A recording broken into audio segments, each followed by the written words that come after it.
കേവലം ജ്ഞാനമൂർത്തിം ദ്വന്ദ്വാതീതം ഗഗനസദൃശം തത്വമസ്യാദിലക്ഷ്യം ഏകം നിത്യം വിമലമചലം സർവധീ സാക്ഷിഭൂതം ഭാവാതീതം ത്രിഗുണരഹിതം സദ്ഗുരും തം നമാമി. സ്വാഗതം പറയുന്നതിന് വേണ്ടി ആദരണീയനായ സഹായകം സെക്രട്ടറി ശ്രീ സഞ്ജു പി കാഞ്ഞിരപ്പള്ളിയെ ക്ഷണിച്ചുകൊള്ളുന്നു. ഇത് ബഹുമാനായ സഹായകത്തിൻ്റെ പ്രസിഡന്റ് സേനിച്ചാണ് ഇന്നത്തെ യോഗത്തിൽ സംബന്ധിക്കുന്ന സഹായകത്തിൻ്റെ വൈസ് പ്രസിഡന്റ് ശ്രീ പ്രമോദ് പ്രണവ് ഇതിൻ്റെ 98ാമത് സമാധി ദിനാചരണത്തിൻ്റെ ഭാഗമായി ഒരു പ്രഭാഷണ പരമ്പര ആരംഭിക്കാൻ കൃതി പഠന ഗ്രൂപ്പുകാർ എടുത്ത ഈ സമീപനത്തിൽ അല്ലെങ്കിൽ ഈ തീരുമാനം വളരെ സ്വാഗതാർഹമാണ്. നമ്മളെ സംബന്ധിച്ചിടത്തോളം മഹാസമാധി അതോടൊപ്പം തന്നെ ബോധാനസ്വാമി അനുസ്മരണം എന്നീ 2 ചടങ്ങുകളാണ് നമ്മൾ കാലാകാലമായി ശാഖയിൽ നടത്തി വന്നത്.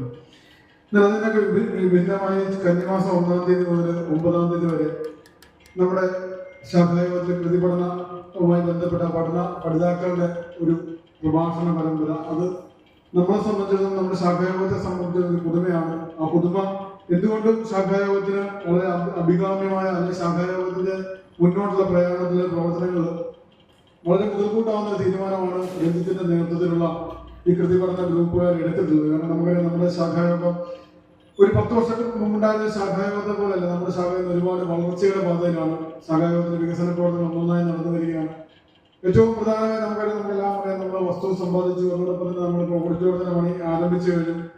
അധികം താമസിക്കാതെ ക്ഷേത്ര നിർമ്മാണവും ഒക്കെ നമ്മൾ ആരംഭിക്കാൻ തുടങ്ങിയാണ്. ഈ തുടക്കം എന്ന് പറഞ്ഞാൽ നമ്മൾ കഴിഞ്ഞ 1-ാമത് ശിവഗിരി തീർത്ഥാടന പദയാത്രയോടുകൂടി നമ്മുടെ ശാഖായോഗത്തിന്റെ വളർച്ച ആരംഭിച്ചു കഴിഞ്ഞു. ഇനിയും ഒരുപക്ഷെ നമ്മളെ പിടിച്ചാൽ കിട്ടത്തില്ലാത്ത തരത്തിലേക്ക് നമ്മുടെ ശാഖായോഗം വളർന്നു പോകും. കാരണം അടുത്ത ഒരു 10 വർഷക്കാലം നമ്മളൊക്കെ ആ 10 വർഷക്കാലം ജീവിച്ചിരിക്കണമെന്നാണ് എൻ്റെ ഒരു ആഗ്രഹം. കാരണം 10 വർഷക്കാലം കൊണ്ട് കേരളത്തിലെ ആദ്യത്തെ മഹാക്ഷേത്രമായി നമ്മുടെ ഗുരുദേവ ക്ഷേത്രം മാറുമെന്ന് യാതൊരു ആദ്യത്തെ മഹാഗുരുക്ഷേത്രം ഉണ്ടാകാൻ പോകുന്നത് മറയപ്പുഴയുടെ മണ്ണിലായിരിക്കും. അത് യാതൊരു സംശയമാണ്. അതിന്റെ ചുവട് പിടിച്ചുകൊണ്ടുള്ള ഓരോ കാര്യങ്ങൾ നമുക്ക് നമ്മുടെ ശാഖയുമായി ബന്ധപ്പെട്ടുള്ള ചെറിയ ചെറിയ കാര്യങ്ങൾ മനുഷ്യർക്കറിയാം. ഓരോ നിമിത്തങ്ങൾ ഓരോന്ന് കാണിച്ച് ഓരോന്ന് നടന്ന് സംഭവിച്ചുകൊണ്ടിരിക്കാൻ ഓരോ കാര്യങ്ങൾ ക്ഷേത്രത്തിന്റെ വളർച്ച എന്തായാലും അടുത്ത 10 വർഷക്കാലം കൊണ്ട് ഒരു മഹാക്ഷേത്രമായി വളരുന്നതിന്റെ ഭാഗമായിട്ടുള്ള തുടക്കം ചവിട്ടുപടിയായിരിക്കാം ഇങ്ങനെയുള്ള പ്രഭാഷണ പരമ്പരകളൊക്കെ തുടങ്ങുവാനും. അതോടൊപ്പം തന്നെ നമ്മുടെ ശാഖയിൽ നമ്മുടെ ഓരോ കുടുംബങ്ങളിലൊക്കെ പ്രഭാഷണം പോകാൻ നമ്മുടെ ശാഖയിൽ അധികം ആളുകളൊന്നും ഉണ്ടായിരുന്നില്ല.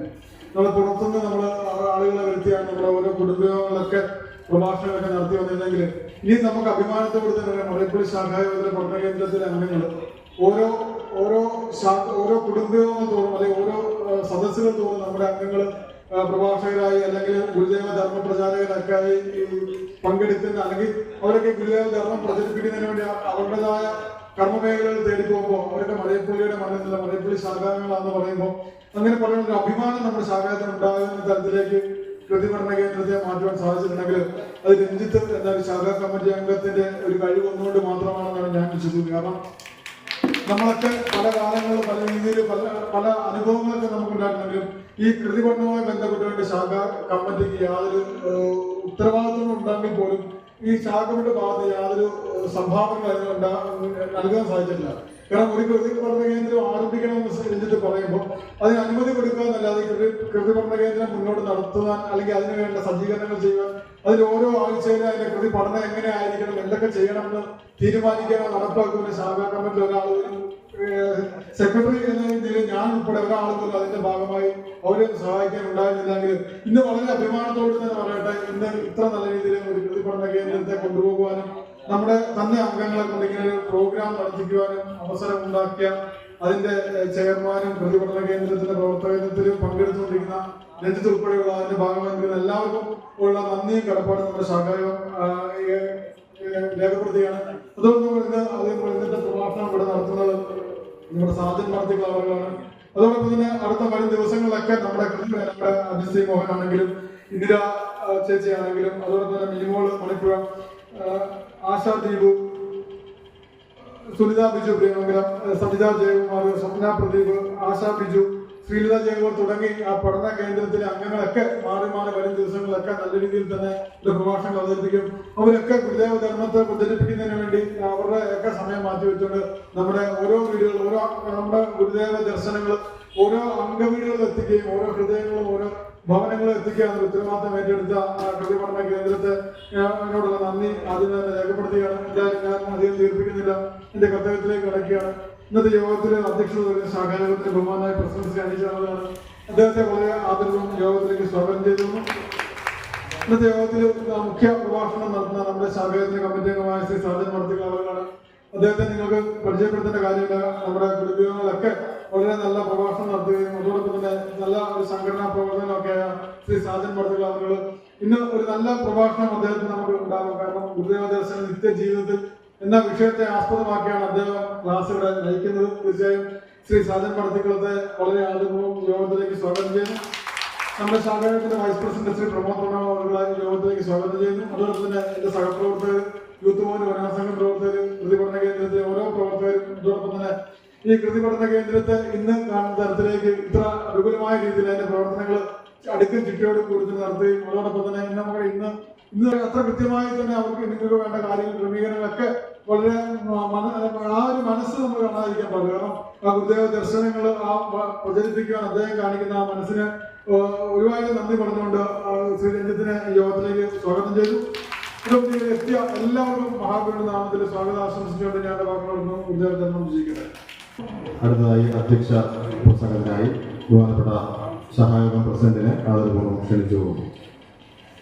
നമുക്കറിയാം, രഞ്ജിത്ത് ഇവിടെ കെട്ടിപ്പടുത്തിയ ഒരു വലിയ സംഭവമായിട്ടാണ് നമ്മളിത് കാണാൻ കഴിയുന്നത്. ശാഖ യോഗത്തിനോട് ഇങ്ങനെ ചോദിച്ച് സെക്രട്ടറിയൊക്കെ ഇരിക്കുമ്പോൾ ഇങ്ങനെ ഒരു കാര്യം പറയുകയും നമ്മുടെ ശാഖാംഗത്തിൽപ്പെട്ട ഏതാണ്ട് 8-9 പേരുടെ ഒരു പേരെടുത്ത് പറയുന്നില്ല, ഇതിനകത്ത് നമ്മൾ നോട്ടീസിനകത്തുണ്ട്.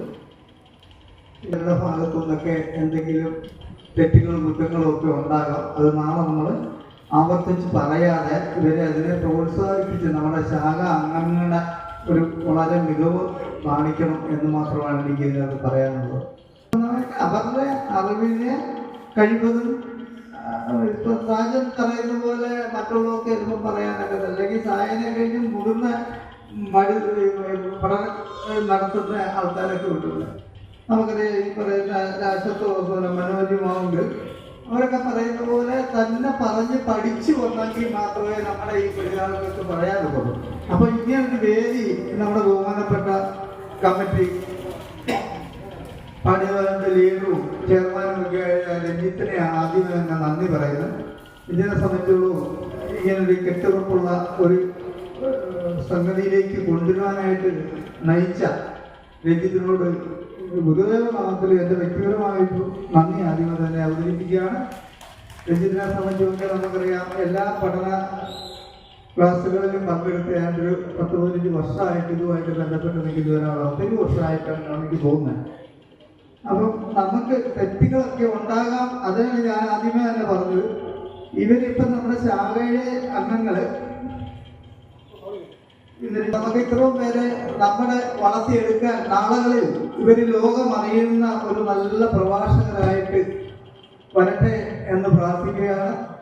അപ്പം അവരെ നമ്മൾ പ്രോത്സാഹിപ്പിച്ചുകൊണ്ട് അടുത്ത കുടുംബങ്ങളിലൊക്കെ ഇവരുടെ പ്രഭാഷണങ്ങളൊക്കെ നമുക്ക് വെച്ച് ഏത് കുടുംബം നടത്തിയാലും ഇവരെ ആരെയെങ്കിലും ഒക്കെ തിരഞ്ഞെടുത്ത് ഇവരുടെ കാര്യങ്ങളൊക്കെ കാര്യങ്ങളെക്കുറിച്ചും അല്ലെ കൃതികളെക്കുറിച്ചും ഒക്കെ പറയാനൊരു നല്ല മനസ്സ് ഉണ്ടായി അവർക്ക് എല്ലാവർക്കും ഹൃദയത്തിൽ നന്ദി പറഞ്ഞുകൊണ്ട് ഞാൻ എൻ്റെ വാർത്ത ഇന്നത്തെ പ്രഭാഷണം ആരംഭിക്കുകയാണ്.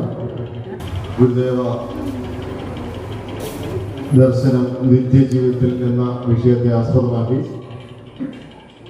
പ്രിയപ്പെട്ട നമ്മുടെ ഷാജൻ നടത്തിക്കണം ഇന്ന് പ്രഭാഷണം അവതരിപ്പിക്കുന്നത്. അദ്ദേഹത്തെ പ്രഭാഷണം അവതരിപ്പിക്കുന്നതിന് വേണ്ടി ആദരപൂർവ്വം ക്ഷണിച്ചു കൊള്ളുന്നു.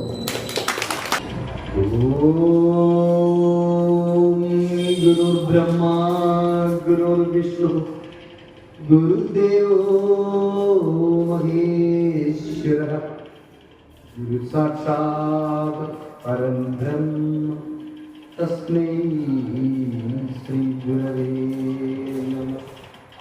ഓം ശിവായ പരമഗുരവേ നമഃ. ശാഖായോഗത്തിൻ്റെയും പ്രതി പഠന ക്ലാസിൻ്റെയും ശ്രീനാരായണ പ്രാർത്ഥനാ യോഗത്തിൻ്റെയും സംയുക്ത ആഭിമുഖ്യത്തിലുള്ള പ്രഥമ ശ്രീനാരായണ പ്രഭാഷണ പരമ്പര ആദ്യമായിട്ട് എന്നെ വിനിയോഗിച്ചതിൽ, എന്നെ ക്ഷണിച്ചതിൽ വളരെ സന്തോഷം. ശാഖായോഗത്തിൻ്റെ ഭാരവാഹികൾ, വിശിഷ്യ കൃതി പഠനത്തിൻ്റെ കോർഡിനേറ്റർ ശ്രീ രഞ്ജിത്ത്, ശാഖായോഗത്തിൻ്റെ സമാരാധ്യരായ നേതാക്കന്മാരെ, സദസ്സിലിരിക്കുന്ന എൻ്റെ പ്രിയപ്പെട്ടവരെ, എല്ലാവർക്കും എൻ്റെ വിനീതമായ നമസ്കാരം. ഒരു നവവധുവിനെ അണിയിച്ചൊരുക്കുന്നത് പോലെ എന്നെ ഈ സ്റ്റേജിൻ്റെ ഒരറ്റത്ത് പല മൈക്കുകളും പല ആഡംബരങ്ങളും ഒക്കെ ആയിട്ട് ഈ നമ്മുടെ ഈ ശാഖ ഒരുക്കി ഒരു പ്രഭാഷകനാക്കി നിർത്തുന്ന അല്ലെങ്കിൽ ഈ ഒരു സാഹചര്യത്തിനെ ഞാൻ അഭിമാനത്തോടെ കാണുന്നു. കാരണം ഞാൻ ഒരു പ്രഭാഷകനാകാൻ വേണ്ടിയിട്ട് ഉണ്ടായ ഒരാളല്ല.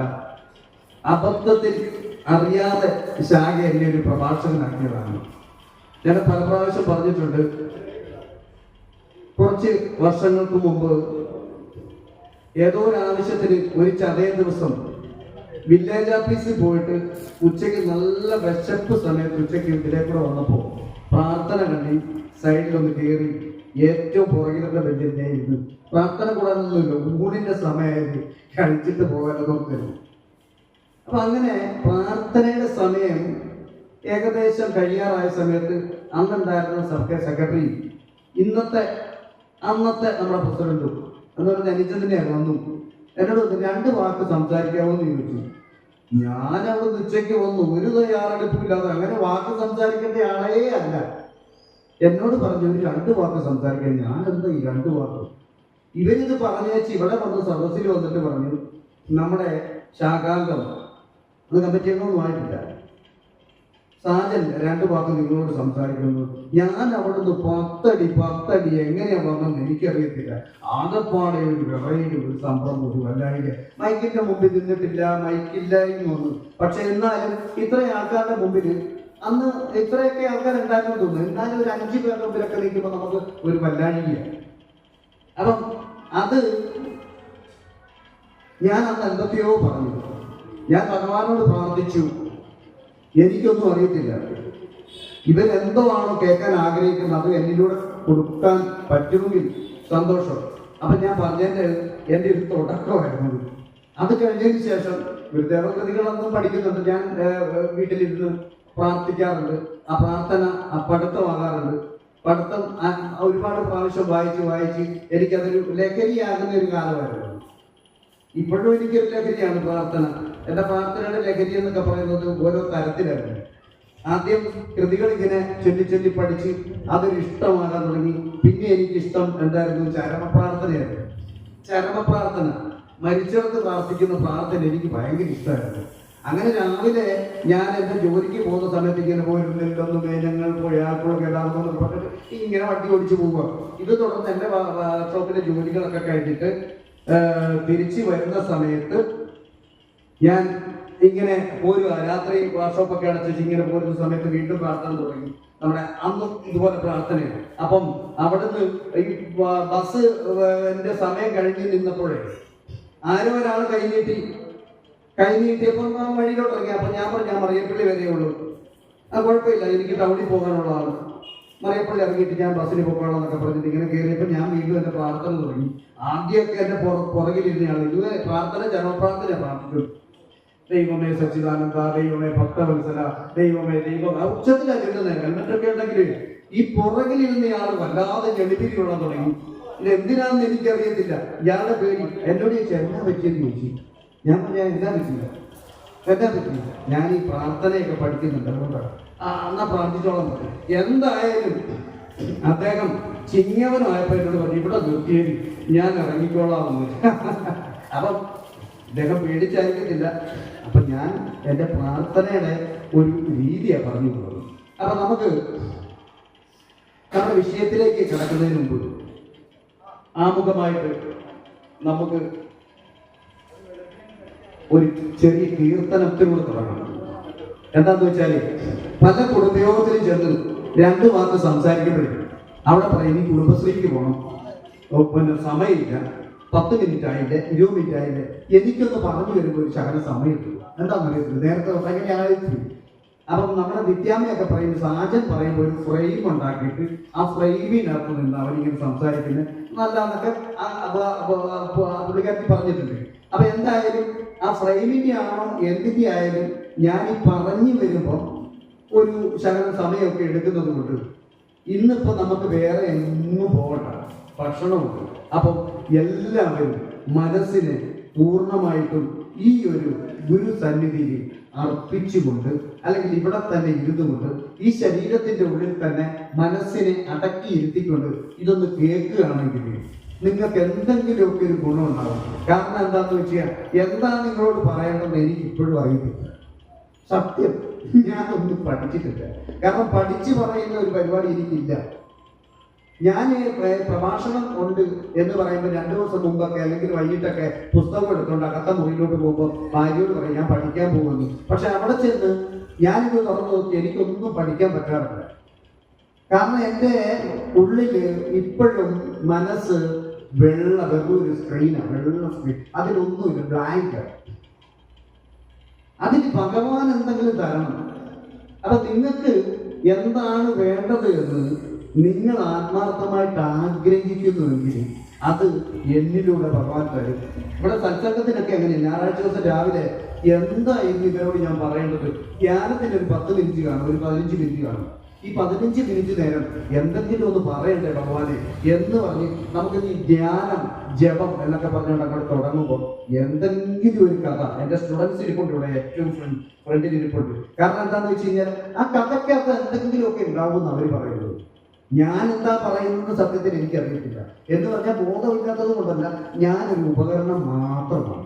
ഒരു ഉപകരണം അറിയാലോ, ഒരു തബലയ്ക്ക് അല്ലെങ്കിൽ ഒരു ക്ലാർനെറ്റിന് അല്ലെങ്കിൽ ഒരു ഹാർമോണിയത്തിന് പ്രത്യേകിച്ച് ഒന്നും ചെയ്യാൻ പറ്റത്തില്ല. അതിൻ്റെ ഉള്ളിൽ നാദമില്ല. അവിടെ ഇരുന്ന് ഒരാൾ വായിച്ചെങ്കിൽ മാത്രമേ ഒരു നാദമാകുള്ളൂ. എന്ന് വെച്ചാൽ ഞാൻ വെറും ഒരു ഓടക്കുഴലാണ്. ഓടക്കുഴൽ കണ്ടിട്ടുണ്ടോ? അതിൻ്റെ ഉള്ളിൽ വെറും ഹോള് മാത്രമേ ഉള്ളൂ, ഒന്നുമില്ല, കുറച്ച് തുളകൾ മാത്രമേ ഉള്ളൂ. അതിലൂടെ നല്ല മനോഹരമായിട്ടുള്ള ഗാനങ്ങള്, രാഗങ്ങളൊക്കെ ഉണ്ടാക്കാൻ പറ്റും ഒരു നല്ല അറിവുള്ളതിൻ്റെ പുറകിലില്ല. അപ്പൊ ഞാൻ വെറും ഒരു ഉപകരണമാണ്. ആ ഉപകരണത്തിലൂടെ നിങ്ങൾക്ക് ആവശ്യമുള്ള കാര്യങ്ങൾ കേൾക്കാൻ പറ്റും. നിങ്ങളുടെ ആഗ്രഹം, നിങ്ങളുടെ മനസ്സിൽ എന്തെങ്കിലുമൊക്കെ ആഗ്രഹം ഉണ്ടെങ്കിൽ ഭഗവാനെ കുറിച്ച് അറിയാൻ, അല്ലെങ്കിൽ നമ്മളെ കുറിച്ച് അറിയാൻ, ഈ പ്രപഞ്ചത്തെ കുറിച്ച് അറിയാൻ, നമ്മളിലെ ബോധത്തിനെ കുറിച്ച് അറിയാൻ ഒക്കെ ഉണ്ടെങ്കിൽ അത് തീർച്ചയായിട്ടും എന്നിലൂടെ ഭഗവാൻ നിങ്ങൾക്ക് തരും എന്ന് പറഞ്ഞുകൊണ്ട് നമുക്കൊരു കീർത്തനത്തിന്റെ 2 ചെറിയ വരികൾ, 2 കണികൾ പാടാം. അറിയാവുന്നവർ കൂടെ ചെല്ലാം. നിങ്ങൾക്കൊക്കെ അറിയാവുന്ന ഉണരൂന്നി ഉണരൂന്നി ശ്രീ ഗുരുദേവാ, ഉണരൂമൻ ഹൃദയത്തിൽ മണിദീപമേന്തി, മായാതെ മങ്ങാതെ നിൻ തിരുരൂപം തെളിയണമെന്നൂടെ ഹൃദയത്തിലും. ഒരു ജാതി, ഒരു മതം, ഒരു ദൈവമെന്ന മാനവ ബോധമുയരണമെന്നിൽ, സത്യത്തെ അറിയുവാൻ ഗുരുവല്ലോ സാക്ഷി, തെളിയണമെന്നൂടെ ഹൃദയത്തിലെന്നും. കരൾ നൊന്തു ഞാൻ എൻ്റെ സങ്കടം ചൊല്ലാം, കരളിൽ കനിവോടെ നീ കേൾക്കുകില്ലേ, കരുണാനിധേ നിന്നെ കൈവാണങ്ങുന്നേ, തെളിയണമെന്നൂടെ ഹൃദയത്തിലെന്നും. അന്തിയിൽ കൈകൂപ്പി യാചിക്കും നിന്നെ, അകതാരിൽ നിറയേണേ നിൻ കൃപാജാലം, നിന്നു വിളങ്ങട്ടെ നിൻ തിരുരൂപം മായാതെ മങ്ങാതെ വാഴുക എന്നും കാലം കടന്നാലും സത്യമാമുന്നിൽ നവ്യമ പൊൻകതിർ ചേതനയിങ്കൽ സത്യധർമാതി വിരിച്ചു നന്നായി വിലസേണം എന്നോടെ ഹൃദയത്തിലെന്നും ഉണരൂ നീ ശ്രീ ഗുരുദേവാ ഉണരുമൻ ഹൃദയത്തിൽ മണിദീപമെന്നി മായാതെ മങ്ങാതെ നിൻ തിരുരൂപം തെളിയേണമെന്നോടെ ഹൃദയത്തിലെന്നും. ഓം ശ്രീനാരായണ പരമഗുരുവേ നമഃ. ഇനി നമുക്ക് നമ്മുടെ വിഷയത്തിലേക്ക് കിടക്കാം, എന്ന് വെച്ചാൽ പ്രഭാഷണത്തിലേക്ക് കിടക്കാം. നമ്മളിപ്പോൾ ആമുഖമായിട്ട് പറഞ്ഞതും ഇപ്പൊ ഈ ഒരു കീർത്തനമൊക്കെ എന്തിനാണെന്നറിയോ, ഇങ്ങോട്ട് നിങ്ങളുടെ മനസ്സിനെ ഒന്ന് വരാനാണ്. വീട്ടിൽ നിന്ന് വന്ന വഴിക്ക് പല സ്ഥലത്ത് ചെതറിക്കിടക്കുന്ന മനസ്സിനെ ഒന്ന് ഒരുമിച്ച് കൂട്ടി ഈ ദിവ്യ സന്നിധിയിലേക്ക് ആക്കിയെങ്കിൽ മാത്രമേ ഈ ഗുരുവിന്റെ വാക്കുകൾ വചനങ്ങൾ നമ്മുടെ ഉള്ളിലേക്ക് വരത്തുള്ളൂ. ഉൾനിലത്ത് ഈ ഭക്തിയുടെ വിത്ത് ഉൾനിലത്ത് ഇടണം. മനസ്സിലായില്ലേ? നമ്മുടെ ഉള്ളാകുന്ന നിലത്ത് ഈ ഭക്തിയുടെ വിത്ത് ഇട്ടിട്ട് അവിടെ നിന്ന് അത് കിളിർക്കണം, തളിർക്കണം, വളരണം. എങ്കിലേ നമ്മുടെ ജീവിതത്തിൽ അത് ഗുണമാകത്തുള്ളൂ, ഐശ്വര്യമാകത്തുള്ളൂ. എന്തായാലും ഇന്നത്തെ നമ്മുടെ പ്രഭാഷണത്തിന്റെ വിഷയം എന്തായിരുന്നു? ഗുരുദേവ ദർശനം നിത്യജീവിതത്തിൽ. അതിനു മുമ്പ് ബഹുമാനപ്പെട്ട കമ്മിറ്റി അംഗം ശ്രീ രഞ്ജിത്തിനെ കുറിച്ച് 2 വാക്ക്. നമ്മുടെ സെക്രട്ടറി പ്രസിഡന്റും ഒക്കെ പറഞ്ഞതുകൊണ്ടല്ല, സെക്രട്ടറി രഞ്ജിത്തിനെ പുകഴ്ത്തി പറഞ്ഞതുകൊണ്ടല്ല, എൻ്റെ മനസ്സിൽ രഞ്ജിത്തിനെ കുറിച്ചുള്ള ഒരു നല്ല ഇത്. കാരണം എന്താണെന്ന് വെച്ച് കഴിഞ്ഞാൽ ധർമ്മപ്രചാരകരെ സൃഷ്ടിക്കുന്ന പ്രചാരകൻ എന്ന് പറഞ്ഞാൽ മനസ്സിലായില്ലേ? ശ്രീനാരായണ ഗുരുദേവനെ പോലെ ദൈവങ്ങളെ തന്ന ദൈവമാണ് ഗുരു. നമുക്ക് ശിവനെയും മുരുകനെയും ഭഗവതിയെയും ദേവിയെയൊക്കെ നമുക്ക് തന്നിട്ട് ആരാധിച്ചോളൂ എന്ന് പറഞ്ഞ ആ ഗുരു. അപ്പൊ ദൈവങ്ങളെ തന്ന ദൈവം ആരാ? മനസ്സിലായി? ദൈവത്തിന്റെ സൃഷ്ടാവ് എന്ന് പറഞ്ഞ പോലെ ഇത്രയും നമുക്ക് നല്ല കുറെ പ്രചാരകരെ വാർത്തെടുത്തുകൊണ്ട് ഈ ശാഖയ്ക്ക് എല്ലാ രീതിയിലും ഭൗതികവും ആത്മീയവുമായിട്ടുള്ള ഒരുപാട് നന്മകൾ കൂട്ടിച്ചേർക്കുന്ന ഒരു വ്യക്തിയാണ് ശ്രീ രഞ്ജിത്ത്.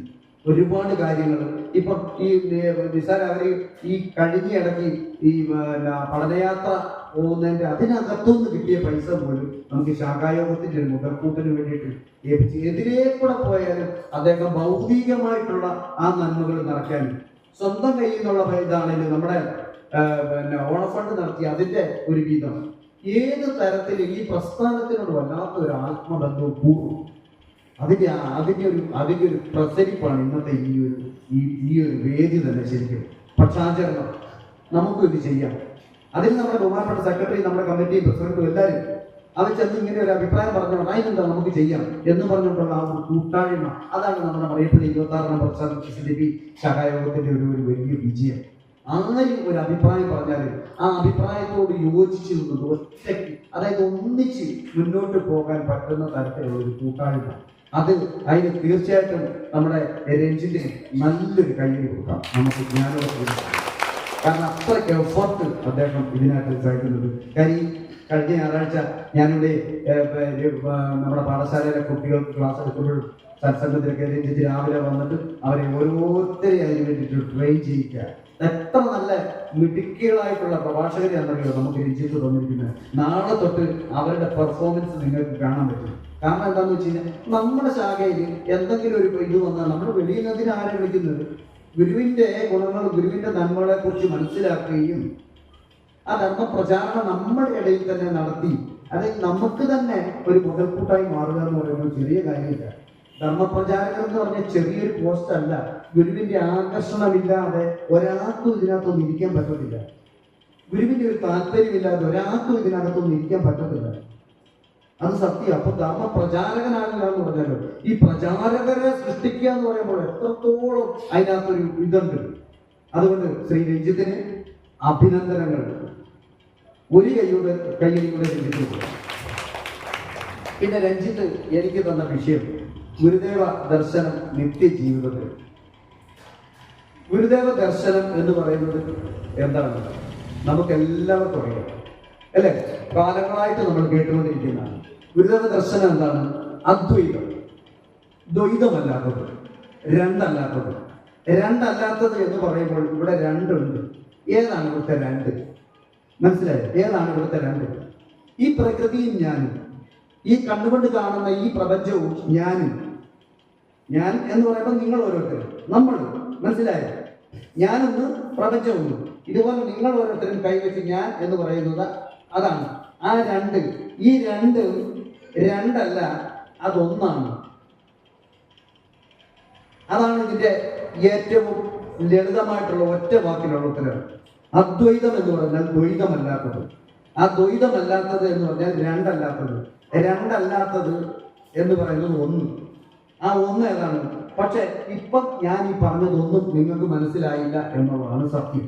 ശരിയല്ലേ? അതിന് ചെറിയൊരു ഉദാഹരണം പറയാം. ആഭരണങ്ങളായിട്ടുള്ള മാല, വള, കമ്മല്, കൊലുസ്, ഇങ്ങനെ പലതരത്തിൽ ധരിക്കുന്ന ആഭരണങ്ങൾ ഒക്കെ വേറെ വേറെയാണ്.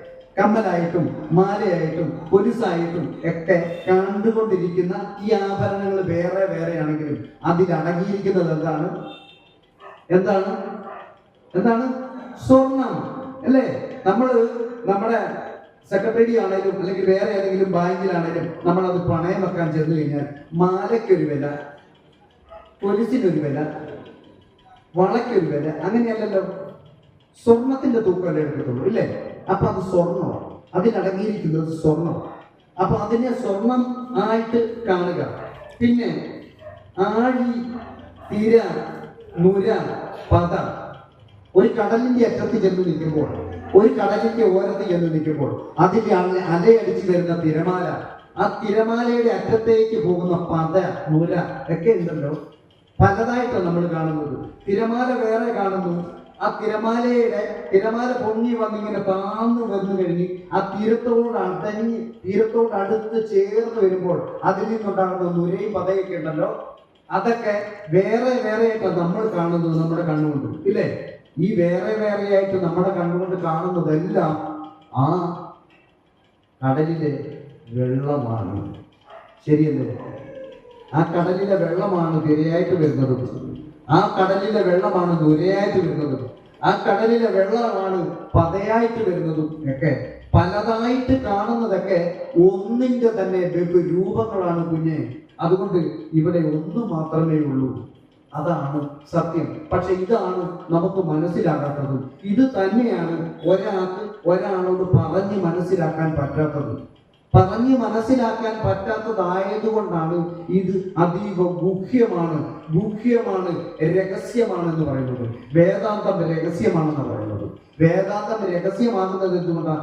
ആരോടും പറയാത്തത് എന്ന് പറഞ്ഞിട്ട് പറയാതിരിക്കുന്നത് കൊണ്ടല്ല, പറഞ്ഞാലും ഒച്ചത്തിൽ പറഞ്ഞാലും മനസ്സിലാകാത്തതാണ്. അത് മനസ്സിലാക്കണമെങ്കിൽ എന്ത് വേണം? ഇനി നമുക്ക് ദർശനത്തിലേക്ക് വരാം. ഗുരുവിന്റെ ദർശനം എന്ന് പറഞ്ഞാൽ ഗുരുവിന്റെ കാഴ്ചപ്പാട്. ഗുരുവിന്റെ കാഴ്ചപ്പാട്. നമുക്കൊക്കെ ദർശനങ്ങളുണ്ട് അല്ലേ? നമുക്കൊക്കെ ഓരോ അറിവുണ്ട്. നമ്മൾ ആരും മോശക്കാരല്ല. നമ്മളുടെ അറിവുകൾ എത്രത്തോളം ശരിയാണ്, നമ്മുടെ അറിവുകൾ എത്രത്തോളം നമുക്ക് സ്വസ്ഥത തരുന്നുണ്ട്, നമ്മുടെ അറിവുകൾ എത്രത്തോളം നമുക്ക് സമാധാനം തരുന്നുണ്ട് എന്നുള്ളതാണ് നമ്മുടെ പ്രധാനം. നമുക്ക് അറിവില്ലാഞ്ഞിട്ടല്ല, അറിവുണ്ട്. പക്ഷെ എങ്ങനെയാണ് യഥാർത്ഥത്തിലുള്ള സത്യമായിട്ടുള്ള അറിവിലെത്തേണ്ടത്? എനിക്ക് തന്ന വിഷയത്തിനെ അടിസ്ഥാനമാക്കിയാണ് ഞാൻ പറയുന്നത്. വളരെ ശ്രദ്ധിച്ചിരുന്നാലേ ഇത് നമുക്ക് മനസ്സിലാക്കുള്ളൂ. എന്താന്ന് വെച്ച് കഴിഞ്ഞാല് നമ്മളിലെ സത്യം, നമ്മളിലെ സത്ത്, ദൈവം ദൈവം ദൈവമെന്ന് പലതായിട്ട് കാണപ്പെടുന്നതൊക്കെ എന്താണ്? ഒരു ദൈവത്തിന്റെ തന്നെ ബഹുരൂപങ്ങളാണെന്നും ആ ഒരു ദൈവം എന്നുള്ളത് നിങ്ങളുടെ ഉള്ളിൽ തന്നെയാണെന്നും ആണ് ഗുരു നമ്മളോട് പറഞ്ഞ് മനസ്സിലാക്കി തന്നത്. എന്തിനാ ഗുരു പറഞ്ഞ് മനസ്സിലാക്കി തന്നത്? സ്വയം മാനേജ് ചെയ്ത് വരും. ഒരു ചെറിയ സങ്കടം വരുമ്പോൾ, ഒരു ചെറിയ പ്രശ്നം വരുമ്പോൾ നമ്മൾ ആടി തകർന്ന് ഞാൻ തീർന്നു, എനിക്കിനി അപ്പുറത്തോട്ടില്ല എന്ന് പറഞ്ഞ് മടുത്ത് മാറി നിൽക്കുന്ന ഒരു അന്തരീക്ഷം നമുക്കുണ്ട്. കാരണം എന്താണെന്നറിയോ, നമ്മുടെ ഉള്ളിലെ യഥാർത്ഥത്തിലുള്ള ആത്മശക്തിയെ നമുക്ക് തിരിച്ചറിയാൻ പറ്റാത്തത് കൊണ്ടാണ്. ആ ആത്മശക്തിയെ എങ്ങനെയാണ് തിരിച്ചറിയാൻ പറ്റുന്നത്? അതാണ് നമുക്ക് ഗുരു ദർശനം നമ്മുടെ നിത്യ ജീവിതത്തിലേക്ക് കൊണ്ടുവരേണ്ടത്. ശ്രീനാരായണ ഗുരുദേവ ദർശനം നമ്മുടെ നിത്യ ജീവിതത്തിന്റെ ഒരു ഭാഗമാക്കിയാൽ നമുക്ക് നിത്യമായിട്ടുള്ളൊരു സമാധാനവും സ്വസ്ഥതയും സന്തോഷവും കിട്ടുമെന്നുള്ള കാര്യത്തിൽ യാതൊരു സംശയവുമില്ല. പക്ഷെ ഇപ്പൊ നമുക്ക് സ്വസ്ഥത കിട്ടുന്നുണ്ടോ? ഇപ്പൊ സമാധാനം കിട്ടുന്നുണ്ടോ?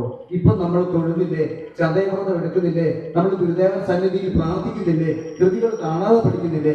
എന്നിട്ടും എന്തുകൊണ്ടാണ് നമുക്ക് ഒരു പൂർണ്ണമായിട്ടുള്ള സ്വസ്ഥതയും സമാധാനവും ഇല്ലാത്തത്?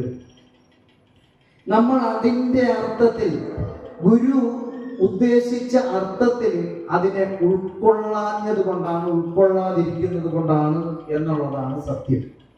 മനസ്സിലായോ? അതെങ്ങനെയാണ് ഉൾക്കൊള്ളേണ്ടത്? ഇതെങ്ങനെയാണ് ഉൾക്കൊള്ളേണ്ടത്? അതും ഗുരുദേവന്റെ കൃതികളിലൂടെ നമ്മളെ പറഞ്ഞ് മനസ്സിലാക്കി തരുന്നുണ്ട്. ആ പറഞ്ഞ് മനസ്സിലാക്കുന്നതും നമുക്ക് മനസ്സിലായില്ല.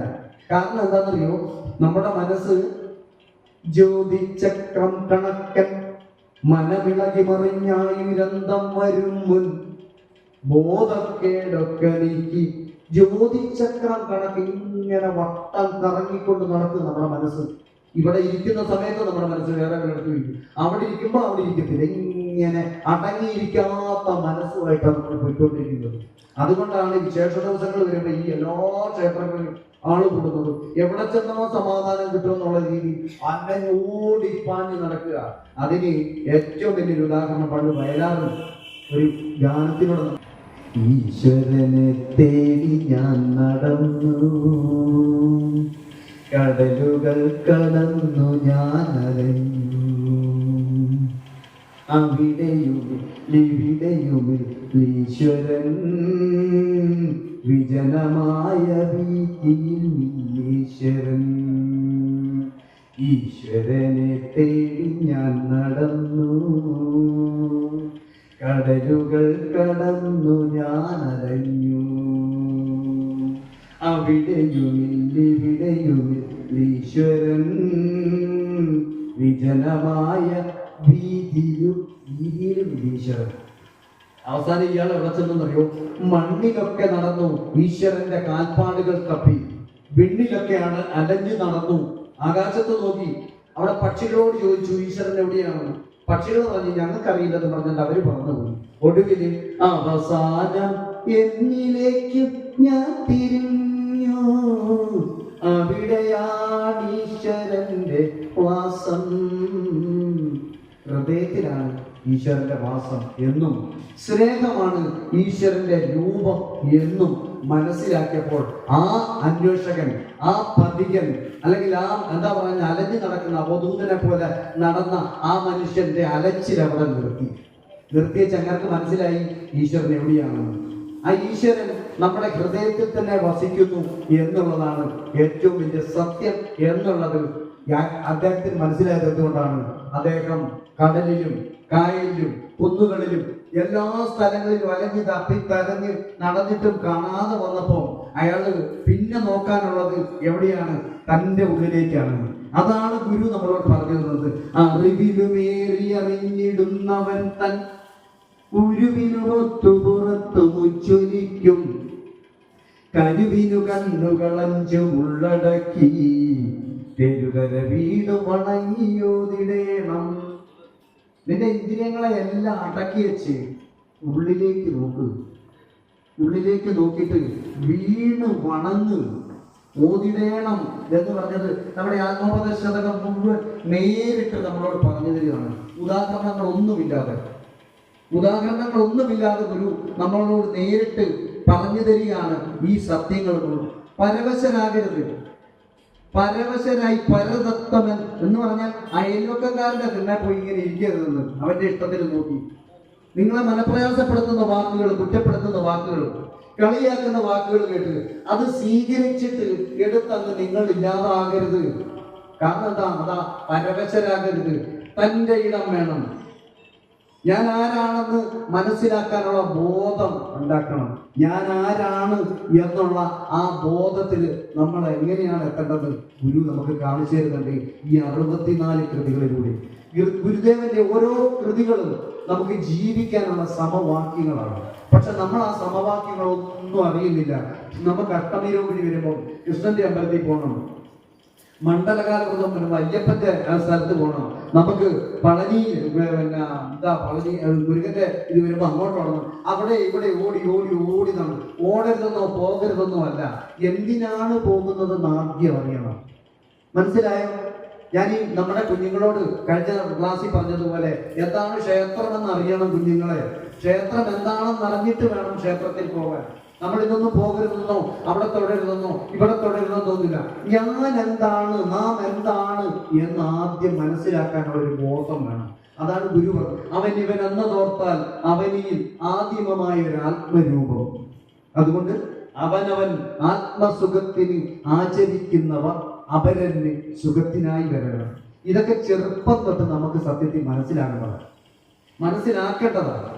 ഒരു ജ്ഞാനഭക്തിയിലേക്ക് നമുക്ക് ചെറുപ്പം തൊട്ട് പോകാൻ പറ്റാത്തത് നമ്മുടെ ഒരു വലിയ ദുര്യോഗമാണ്. പറ്റാത്തതെന്ന് പറഞ്ഞാൽ നമ്മുടെ ശ്രമക്കുറവാണ്, നമ്മുടെ ഉപേക്ഷ, നമ്മുടെ ശ്രമിക്കാഴികയാണെന്ന് തന്നെ പറയാം. കാരണം എന്താണെന്ന് വെച്ചാൽ ഈ കഴിഞ്ഞ ദിവസം ഒരു 2 ദിവസം മുമ്പ് ഞാനൊരു 99 വയസ്സുള്ള ഒരു അമ്മേനെ പരിചയപ്പെട്ടു. നമ്മുടെയൊക്കെ അടുത്തുള്ള അമ്മയാണ്. പേരൊക്കെ പറഞ്ഞു കഴിഞ്ഞാൽ പിന്നെ അങ്ങോട്ടാണ് ആൾക്കാരുടെ ശ്രദ്ധ. അതുകൊണ്ട് പേരൊന്നും പറയുന്നില്ല, നമുക്കൊക്കെ അറിയാവുന്ന ഒരമ്മയാണ്. അമ്മ ഒരുപാട് കഷ്ടപ്പെട്ട് മക്കളെ വളർത്തി. ഭർത്താവ് വലിയ ഉത്തരവാദിത്വമൊന്നും ഇല്ലാത്ത ഒരു അച്ഛനായിരുന്നു. അപ്പം മക്കള് 2-3 പെൺപിള്ളേരുണ്ട്, ആൺപിള്ളേരുണ്ട്. അങ്ങനെ ഈ അമ്മ കഷ്ടപ്പെട്ട് ഇവരെയൊക്കെ വളർത്തിക്കൊണ്ട് വരുന്നതിൻ്റെ ഇടയിലും ഈ അമ്മ ഈ 1-ാം ദിവസം ഈ പൊൻകുന്തുകാരി രാമായണവും ഭാഗവതവും ഒക്കെ വായിക്കുന്ന ഒരു അമ്മയായിരുന്നു.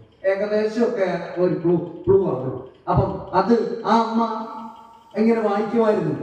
അപ്പൊ ഇപ്പം ഇത് പറയാൻ കാര്യം, ഞാൻ ഈ മിനിഞ്ഞാന്ന് ഈ അമ്മേനെ ചെന്ന് പരിചയപ്പെട്ടപ്പോ എന്നെ നോക്കി ചിരിച്ച്. ഇപ്പൊ മുറ്റത്തൂടെ വല്ലാതെ ഇങ്ങനെ നടക്കും, നല്ല കുടിച്ചേച്ച ആൾക്കാർ നടക്കുന്ന പോലെ ഇങ്ങനെ ആടിയാടി ഇങ്ങനെ നടക്കും. വലിയ ആരോഗ്യമൊന്നും ഇല്ലാത്തതുകൊണ്ട് 99 വയസ്സുണ്ട് കേട്ടോ. എന്നാലും ഓർമ്മയൊക്കെ ഉണ്ടെന്ന് തോന്നുന്നത്. ഓർമ്മയുണ്ടെന്ന് തോന്നാൻ കാര്യം ഈ പുറമെ പറഞ്ഞു വരുമ്പോൾ നമുക്ക് മനസ്സിലാവും. എന്താന്ന് വെച്ചാൽ എന്നോട് ചോദിച്ചു, ഒറ്റയ്ക്കേ ഉള്ളൂ എന്ന് ചോദിച്ചു. ഞാൻ ഒറ്റയ്ക്കേ ഉള്ളൂ. ആ ഒറ്റയ്ക്ക് മതി, എന്തിനാ ഒത്തിരി പേരല്ലേ? ഞാൻ പറഞ്ഞു അതെ, എന്തിനാ ഒത്തിരി പേര്, ഒറ്റയ്ക്ക് മതി എന്ന് പറഞ്ഞു. എന്നിട്ട് പുള്ളിക്കാരത്തി നമ്മൾ പിരിഞ്ഞ് പോയപ്പോ പറഞ്ഞ എന്താണെന്നറിയോ? നാരായണ ജയ നാരായണ ജയ നാരായണ ജയ വരദ ഹരേ കൃഷ്ണ നാരായണ ജയ പാദ സരോജം അകമേ വിലസുക നാരായണ ജയ. ആ പാട്ട്, ആ കീർത്തനം, രാമകീർത്തനം ഇങ്ങനെ ചൊല്ലി വേച്ച് പോകുന്ന ആ അമ്മയുടെ ആ പോകുന്ന ആ ശബ്ദത്തിന്റെ അങ്ങേ അറ്റം ചെല്ലുന്ന വരെ ഞാനിങ്ങനെ ശ്രദ്ധിച്ചു നോക്കിയിരുന്നു. കാരണം എന്താണെന്നറിയോ? 99 വയസ്സ് ഉള്ളപ്പോഴും ആ അമ്മ പാടുകയാണ് അകമേ വിലസുക നാരായണ ജയ. എന്താണെന്നറിയോ? ചെറുപ്പത്തില് അത് ഉള്ളിലായി, ആ ഭക്തിയുടെ വിത്ത് ഉള്ളിലായി. ഈ സമയത്ത് മക്കളെ മരുമക്കളെയൊക്കെ കുറ്റം പറഞ്ഞ് അതും ഇതൊക്കെ പെറുപെറുത്ത് നടക്കേണ്ട സമയത്ത് ആ അമ്മ പാടിക്കൊണ്ട് പറയാ നാരായണ ജയ നാരായണ ജയ നാരായണ ജയ വരദ ഹരേ കൃഷ്ണ നാരായണ തവ പാദ സരോജം അകമേ വിലസുക നാരായണ ജയ. ആ നടപ്പിൽ പോലും ഒരു ഡാൻസറിന്റെ സ്റ്റെപ്പ് വെച്ച അമ്മയുണ്ടല്ലോ, ആ അമ്മയുടെ ആ ശരീരമല്ല പോകുന്നത്. അതാണ് ഞാൻ പറഞ്ഞത്, ഈ ഒരു മനസ്സ് നമുക്ക് ഉണ്ടാക്കിയെടുക്കണം. ഈ ഭക്തിയിൽ നമ്മളാകണം. അതാ ഗുരു ഉദ്ദേശിച്ചത്. മനസ്സിലായില്ലേ? ശ്രീനാരായണ ഗുരുദേവൻ ഒടുവിലത്തെ സമയത്ത് പറഞ്ഞു ദിവ്യദശകം ചൊല്ലൂ, അതിനു മുമ്പ് പ്രകരണ ഗ്രന്ഥങ്ങൾ ഓരോന്നോരോന്നായിട്ട് ചൊല്ലൂ, യോഗവാസിഷ്ടം ചൊല്ലൂ എന്ന് പറഞ്ഞു. അപ്പൊ ഇതൊക്കെ ഈ സമയങ്ങളിൽ ഞങ്ങൾക്ക് ചെറുപ്പത്തിൽ പറ്റിയില്ലല്ലോ, അതുകൊണ്ട് ഇനി സമയം പോയല്ലോ എന്നാരും വിചാരിച്ചിട്ട് ഇന്ന് തൊട്ട് ഇതിനകത്തൂടി ഒന്ന് അയക്കേ. എനിക്ക് ഇതിൽ വലിയ സന്തോഷം തോന്നുന്ന ഒരു കാര്യമുണ്ട്. ഞാൻ ഈ കഴിഞ്ഞ ദിവസം നമ്മുടെ ഒരു സഹോദരനോട് ഞാൻ പറഞ്ഞു, ഞായറാഴ്ച നമുക്കിവിടെ പ്രാർത്ഥനയുണ്ട്, ചേട്ടൻ ഏതായാലും ചുമ്മാ ഇരിക്കല്ലേ, ഇപ്പൊ ജോലിക്കൊന്നും പോകണല്ലോ, ഞായറാഴ്ച രാവിലെ വരണം. വന്ന് അദ്ദേഹം അന്ന് തൊട്ടല്ലോ ഞായറാഴ്ചയും വരും. എത്ര സന്തോഷത്തോടെ ഇരിക്കുന്നറിയോ? ഇതൊരു വല്ലാത്തൊരു അനുഭവമാണ്. കാരണം എന്താണെന്നറിയോ? ഇനി കലികാലത്തിന്റെ മൂർധന്യാവസ്ഥയിലേക്കാണ് നമ്മൾ പോകുന്നത്. ഇന്ന് പത്രമാധ്യമങ്ങൾ എടുത്ത് വെച്ച് കഴിഞ്ഞാൽ, പത്രം എടുത്ത് വായിച്ച് കേട്ട് കഴിഞ്ഞാൽ, ടി വിയിൽ ഒരു ന്യൂസ് കണ്ടു കഴിഞ്ഞാൽ നമുക്ക് വിശ്വസിക്കാൻ പറ്റാത്ത കാര്യങ്ങളാണ് വന്നുകൊണ്ടിരിക്കുന്നത് അല്ലേ? അപ്പൻ മകനെ കൊന്നു, മകൻ അപ്പനെ കൊന്നു, അമ്മയെ വെട്ടിക്കൊന്നു, അങ്ങനെ ചെയ്ത് ഇങ്ങനെ ചെയ്ത് കഞ്ചാവ് കടത്തി. ഈ കൊച്ചു കുഞ്ഞുങ്ങൾ, നമ്മുടെ കുഞ്ഞുങ്ങൾ ഒന്ന് ശരിക്ക് മനസ്സ് തുറന്നൊന്ന് വഴക്ക് പറയാൻ പറ്റുമല്ലോ നമ്മുടെ കുഞ്ഞുങ്ങളോട്? നമ്മുടെ ജീവിതം ഏത് തരത്തിലോട്ട് പോയിക്കൊണ്ടിരിക്കുകയാണ്, ഏത് തരത്തിൽ പോയിക്കൊണ്ടിരിക്കുകയാണ്? അസ്വസ്ഥമായിട്ടല്ലാതെ സത്യത്തിൽ നമുക്ക് ജീവിക്കാൻ പറ്റുന്നുണ്ടോ? ശരിക്കും സമാധാനത്തോടു കൂടി ഉറങ്ങിയിട്ട് എത്ര നാളായി? നമുക്ക് ഭക്തിയില്ലാഞ്ഞിട്ടാണോ? നമ്മൾ ഭഗവാനോട് പ്രാർത്ഥിക്കാഞ്ഞിട്ടാണോ? എത്രയോ പേര് പിറുപിറുക്കുന്നുണ്ട്, എന്റെ ഭഗവാനെ എന്നാലും എന്റെ പ്രാർത്ഥന കേട്ടില്ലല്ലോ, എന്റെ പ്രാർത്ഥന കേൾക്കുന്നില്ലല്ലോ എന്നുള്ള പിറുപിറുപ്പ് എത്ര പേർക്ക് ഉണ്ടായിരുന്നു? എത്ര പേര് സമാധാനത്തോടെ സന്തോഷം, എന്റെ ഭഗവാനെ എനിക്കൊരു ദിവസം, കഴിഞ്ഞ ദിവസം അതും ഞാനൊരു ഉദാഹരണമുണ്ട്. ഒരമ്മ രാവിലെ വന്നിട്ട് മകൻ വിളക്ക് കത്തിച്ചിട്ട് പോകും. അമ്മ ഇങ്ങനെ വന്ന് നോക്കി, മകന് കച്ചവടം ആയതിന്റെ വിളക്ക് കത്തിച്ചിട്ട് പോകും. അമ്മ ഇങ്ങനെ വന്ന് നോക്കി, കഥ അടയ്ക്കാൻ വേണ്ടി വന്ന് നോക്കി ഭഗവാന്റെ ഫോട്ടോ വെച്ചിട്ടുണ്ട്. അവിടെ മകൻ വിളക്ക് കത്തിച്ചിട്ട് പോകുമ്പോൾ പറയാ, ഒരു ദിവസം കൂടെ തന്നല്ലോ ഭഗവാനെ, ഒരു ദിവസം കൂടെ എനിക്ക് തന്നല്ലോ, ഒരു ദിവസം കൂടെ തന്നല്ലോ. ഈ ദിവസത്തിനെ എത്ര മനോഹരമാക്കാൻ എനിക്ക് പറ്റും? പോസിറ്റീവ് എനർജി തട്ടിക്കൊണ്ടിരിക്കുക. നമ്മൾ തന്നെയാണ് നമ്മുടെ പോസിറ്റീവ് എനർജി. നമ്മൾ തന്നെയാണ്, നമ്മുടെ ഉള്ളിലാണ് ഈ സന്തോഷം മുഴുവനുള്ളത്, നമ്മുടെ ഉള്ളിലാണ് ഈ സമാധാനം മുഴുവനുള്ളത്. ഈ പ്രപഞ്ചം മുഴുവൻ നമ്മുടെ ഉള്ളിലുണ്ട്. പക്ഷേ എന്താ നമുക്കിത് മനസ്സിലാകാത്തത്? ഗുരുദേവൻ പറഞ്ഞിട്ടുണ്ട്, ത്വം ഹി ബ്രഹ്മ, നീ ഈശ്വരനാണ് കുഞ്ഞെ. നീ ഈശ്വരനാണെങ്കിൽ പിന്നെന്തിനാ നീ ഇങ്ങനെ അലഞ്ഞു നടക്കുന്നത്? നമ്മൾ ഈശ്വരനാണെങ്കിൽ നമ്മുടെ ഉള്ളിലിരിക്കുന്ന ദൈവത്തിനോട് നമ്മൾ പ്രാർത്ഥിക്കാറുണ്ടോ? ഉണ്ടോ? ഉള്ളിലിരിക്കുന്ന ദൈവത്തോട് ആരെങ്കിലും പ്രാർത്ഥിക്കാറുണ്ടോ? ഇല്ല, പ്രാർത്ഥിക്കാറില്ല അല്ലേ? സത്യം. ദൈവമേ സച്ചിദാനന്ദ. സച്ചിദാനന്ദൻ ആരാ? സച്ചിദാനന്ദൻ എന്ന് പറഞ്ഞൊരു ദൈവമുണ്ടോ? നമുക്ക് ഗുരുദേവൻ തന്നിട്ടുണ്ട്, ശിവനുണ്ട്, മുരുകനുണ്ട്, അല്ലെങ്കിൽ മണ്ണന്തല ദേവിയുണ്ട് അല്ലെ? അങ്ങനെ ഒരുപാട് ശാരദയുണ്ട്, ഒത്തിരി പേരെ തന്നിട്ടുണ്ട് ഗുരുദേവൻ. പക്ഷെ സച്ചിദാനന്ദന് തന്നിട്ടുണ്ടോ? മുപ്പത്തി ചെന്നു സച്ചിദാനന്ദ കുടുംബയോഗം എന്ന് പറഞ്ഞിട്ട് കാണിച്ചു കൊടുക്കുക, സ്തുതിയെ കാണിച്ചു കൊടുക്കുന്നു. ദൈവമേ സച്ചിദാനന്ദ എന്ന് പറഞ്ഞാൽ നമ്മൾ തന്നെയാ. സത്ത് ചിത്താനന്ദം, സത്തായിട്ടിരിക്കുന്ന ചിത്താനന്ദം, ആനന്ദമേ നീയാ, നിന്റെ ഉള്ളിലെ ശക്തിയാ. രാവിലെ വന്ന് എഴുന്നേൽപ്പിക്കുന്ന ആരാ? കുളിപ്പിക്കുന്ന ആരാ? പല്ല് തേപ്പിക്കുന്ന ആരാ? നമ്മുടെ കാര്യങ്ങളൊക്കെ ചെയ്തു തരുന്ന ആരാ? മകളുടെ കല്യാണമുണ്ട്, വിളിക്കാൻ പോകുന്ന ആരാ? ദൈവമാണോ? തീരുമാനിക്കുന്ന ആരാ? ആരാ? നമ്മുടെ കാര്യങ്ങൾ ചെയ്യുന്ന ആരാ? എന്നാലും നമ്മൾ ഏത് കാര്യത്തിനും ഒരു വിളക്ക് കത്തിച്ചു പ്രാർത്ഥിക്കുകയും ചെയ്യും, ഇല്ലേ? സത്യമല്ലേ? ഇതെവിടെ ഇതിന്റെ പ്രവർത്തനം നടക്കുന്നത്? ഇതെങ്ങനെയാണ് നടക്കുന്നത്? നമുക്ക് സത്യത്തില് നമ്മളെ കുറിച്ച് എന്തെങ്കിലും അറിയാമോ? രാവിലെ ഇഡലി തിരുന്നു, ദോശ തിരുന്നു, പുട്ട് തിരുന്നു അല്ലെ? ഈ കഴിക്കുന്ന സാധനം ഈ തൊണ്ട വരെയേ ഉള്ളൂ. താഴോട്ട് ഇറങ്ങിക്കഴിഞ്ഞാൽ അതിന്റെ രൂപ എന്നാന്നറിയാമോ? അത് കഴിഞ്ഞ് അതിനും താഴോട്ട് ഇറങ്ങിക്കഴിഞ്ഞാൽ അതിന്റെ രൂപ എന്നാന്നറിയാമോ? ഇതിനകത്ത് നടക്കുന്ന ഫംഗ്ഷൻ എന്താണ്? ഇതിനകത്ത് നടക്കുന്ന പ്രവർത്തനം എന്താണ്? നമ്മുടെ ഉള്ളിൽ ആന്തര അവയവങ്ങളുടെ പ്രവർത്തനമല്ലോ നമുക്കറിയോ? എല്ലാത്തിനും നമ്മളത് MBBS പഠിക്കുന്നില്ല. MBBS ഒന്നും പഠിക്കണ്ട. നമ്മളൊന്ന് ചിന്തിക്കുന്നുണ്ടോ? ഈ ശ്വാസം എടുക്കുകയും വിടുകയും ചെയ്യുന്നുണ്ട്. ഇന്ന് വരെ ശ്രദ്ധിച്ചിട്ടുണ്ടോ? ഈ ശ്വാസം ഇങ്ങനെ എടുത്ത് അതിങ്ങനെ താഴോട്ട് ഇറങ്ങി തിരിച്ചിറങ്ങി കറങ്ങി വരുന്നത് ശ്രദ്ധിച്ചിട്ടുണ്ടോ? നമ്മുടെ കണ്ണടയ്ക്കുന്നത് ശ്രദ്ധിച്ചിട്ടുണ്ടോ? ചെവിയെ ശ്രദ്ധിച്ചിട്ടുണ്ടോ? നമ്മുടെ ശരീരത്തിനെ നമ്മൾ ശ്രദ്ധിച്ചിട്ടുണ്ടോ? ഓടിപ്പോയി ധൃതി വെച്ച് ഒരു കുളിയും കഴിഞ്ഞിട്ട് പട്ട് തൊട്ട് ഒരു ക്രിയലിച്ചിട്ട് ചാന്തൊക്കെ തോന്നിച്ച് നമ്മൾ ഇറങ്ങി അങ്ങ് പോവാ. സത്യത്തില് നമ്മളെ കുറിച്ച് നമ്മൾ ഇന്ന് വരെ ശ്രദ്ധിച്ചിട്ടില്ല. നമ്മളെ കുറിച്ച് നമുക്ക് അറിയാനും കഴിയും. നമുക്ക് നമ്മുടെ സാരിയുടെയും നമ്മളെ മറ്റുള്ള ബാഹ്യമായിട്ടുള്ള ആടയാഭരണങ്ങളെ കുറിച്ചൊക്കെ നമ്മൾ ചിന്തിക്കുന്നു, അറിയുന്നുണ്ട്. നമ്മളിലെ നമ്മൾ ഇന്ന് വരെ അറിഞ്ഞിട്ടുണ്ടോ?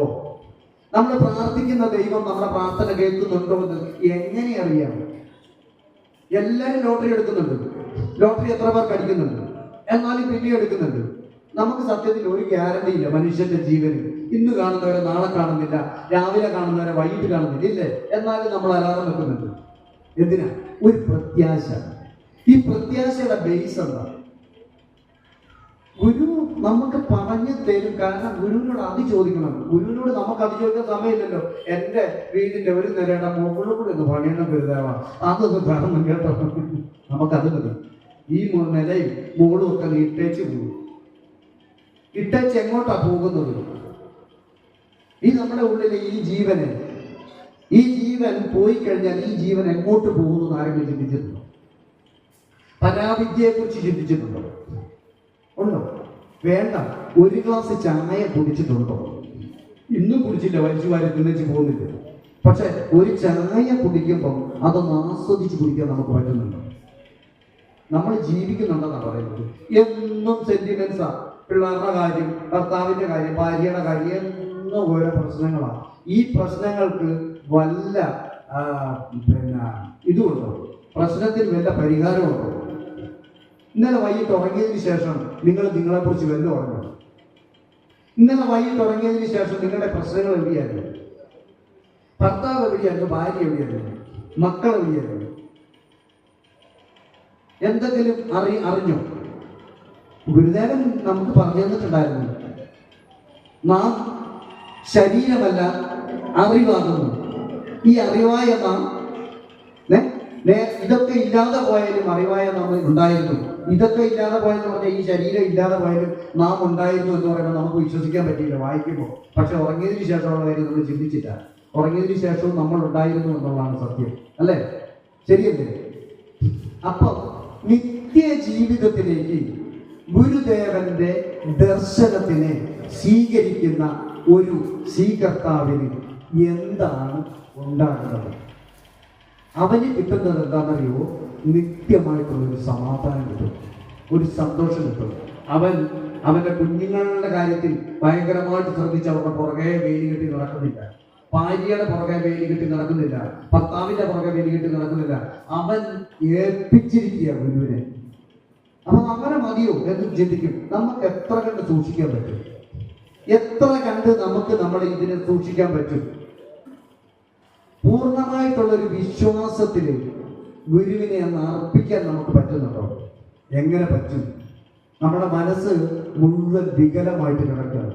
മനോമയമിതം സർവം ന മനക്വാദി വിദ്യതേ അതോ വ്യോന്നീവ നീലാദി ദൃശ്യതേ ജഗതാത്മനി എന്ന് പറയുന്ന പോലെ മനസ്സാണ് എല്ലാത്തിൻ്റെയും പ്രധാനം.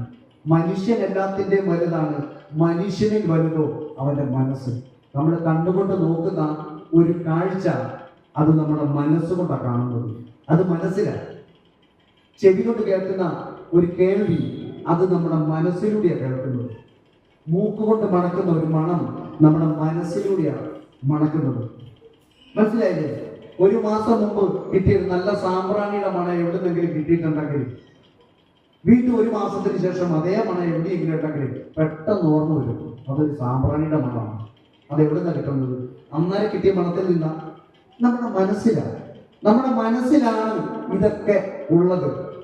മറ്റുള്ള പ്രഭാഷണം പോലെ ഇത് നമുക്ക് അത്ര ആസ്വദിക്കാൻ പറ്റത്തില്ല. കാരണം എന്താണെന്നറിയോ? ഇത് നമ്മുടെ നിത്യജീവിതത്തിൽ ഗുരുവിനെ എങ്ങനെ സ്വീകരിക്കാം എന്നതിനെ കുറിച്ചാണ് നമ്മൾ സംസാരിച്ചുകൊണ്ടിരിക്കുന്നത്. നിത്യജീവിതത്തിലേക്ക് നമ്മുടെ ഒപ്പം ഗുരുവിനെ കൊണ്ടുപോയാൽ കിട്ടുന്ന ഗുണങ്ങൾ ഒരു വല്ലാത്ത ധൈര്യമായിരുന്നു. കാണുന്ന അമ്പലങ്ങളിൽ പള്ളികളിൽ ഒന്നും പോകേണ്ട കാര്യമില്ല. കാരണം അതിൻ്റെ അപ്പുറത്തോട്ടുള്ള ഒരു ധൈര്യം, ഒരു എന്താ പറയേണ്ട ഒരു ആത്മബലം നമുക്കുണ്ടാവും. അത് ഗുരുവിൽ നിന്ന് കിട്ടും. മഹാഗുരു അത് നമുക്ക് തരും. പക്ഷെ പൂർണ്ണമായിട്ടും ഗുരുവിൽ സമർപ്പിക്കണം. സാജൻ ഇതൊക്കെ വാചകത്തിൽ സാജൻ എല്ലാ അമ്പലത്തിലും പോകുന്നില്ല എന്ന് ഇപ്പൊ ആരുടെയോ മനസ്സിൽ വന്നു. ഞാൻ പോകാറുണ്ട്. എൻ്റെ ഭാര്യ ഇടയ്ക്ക് നിർബന്ധിക്കും, നമുക്ക് ആ അമ്പലത്തിൽ പോകാം, ഈ അമ്പലത്തിൽ പോകാമെന്ന് പറയുമ്പോൾ അവർക്ക് ഒരു കൂട്ട് പോകണ്ടേ. അവർക്ക് ഞാൻ കൂട്ടുപോയില്ലെങ്കിൽ അവൾ ആരെങ്കിലും കൂട്ട് വിളിച്ചോണ്ട് പോയാൽ അതിന്റെ പുറകെ പിന്നെ ഞാൻ നടക്കണ്ടേ. അപ്പൊ അതോർത്ത് പോകുന്നു എന്നുള്ളതല്ലാതെ ശരിക്കും ആത്മസാക്ഷാത്കാരത്തിനായിട്ട് എന്റെ പൊന്നെ ഇതിലിങ്ങനെ ഇരിപ്പുണ്ടോ, ഇത് പ്രശ്നമാണ്. അല്ല, അതിപ്പോ ഇന്നേ പല സ്ഥലത്തും പ്രഭാഷണത്തിന് ഇങ്ങനെ പോകുമല്ലോ. ഇന്ന് പതിവില്ലാത്തൊരു ചോദ്യം ആരെന്ന് പറയുന്നില്ല കേട്ടോ. നിങ്ങൾക്ക് ടെൻഷൻ ഉണ്ടോ? എന്ത് അന്നേരത്തൊട്ട് എനിക്കൊക്കെ ടെൻഷനായിരുന്നു. ഞാൻ പറഞ്ഞു എനിക്ക് ഭയങ്കര ടെൻഷനാണെന്ന് പറഞ്ഞു. നിങ്ങൾക്ക് ടെൻഷനുണ്ടോ? എനിക്ക് ഭയങ്കര ടെൻഷനാണ്. എന്തിനാ? അപ്പൊ ടെൻഷന്റെ കാര്യം പറഞ്ഞു. ഒരു ടെൻഷൻ ഉണ്ടാക്കണ്ട, വല്ല കാര്യമുണ്ടോ? ടെൻഷന്റെ കാര്യം പറഞ്ഞു മുഴുവൻ ടെൻഷനാക്കുക. നമ്മുടെ വീട്ടില് പിന്നെ പറഞ്ഞ് ടെൻഷൻ.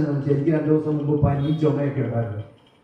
സംസാരിക്കാൻ തുടങ്ങുന്നത് ചുമ വന്നു കഴിഞ്ഞാൽ ടെൻഷനാണ് പറഞ്ഞു. അപ്പൊ ഞാൻ പറഞ്ഞു എന്നാൽ കുഴപ്പമില്ലല്ലോ, ഇതുവരെ അതിന് കുഴപ്പമില്ല, പക്ഷെ ഇപ്പൊ ചുമ വന്നോന്നൊരു സംശയമുണ്ട്. അപ്പൊ ഒരു ചെറിയ ടെൻഷനുണ്ട്.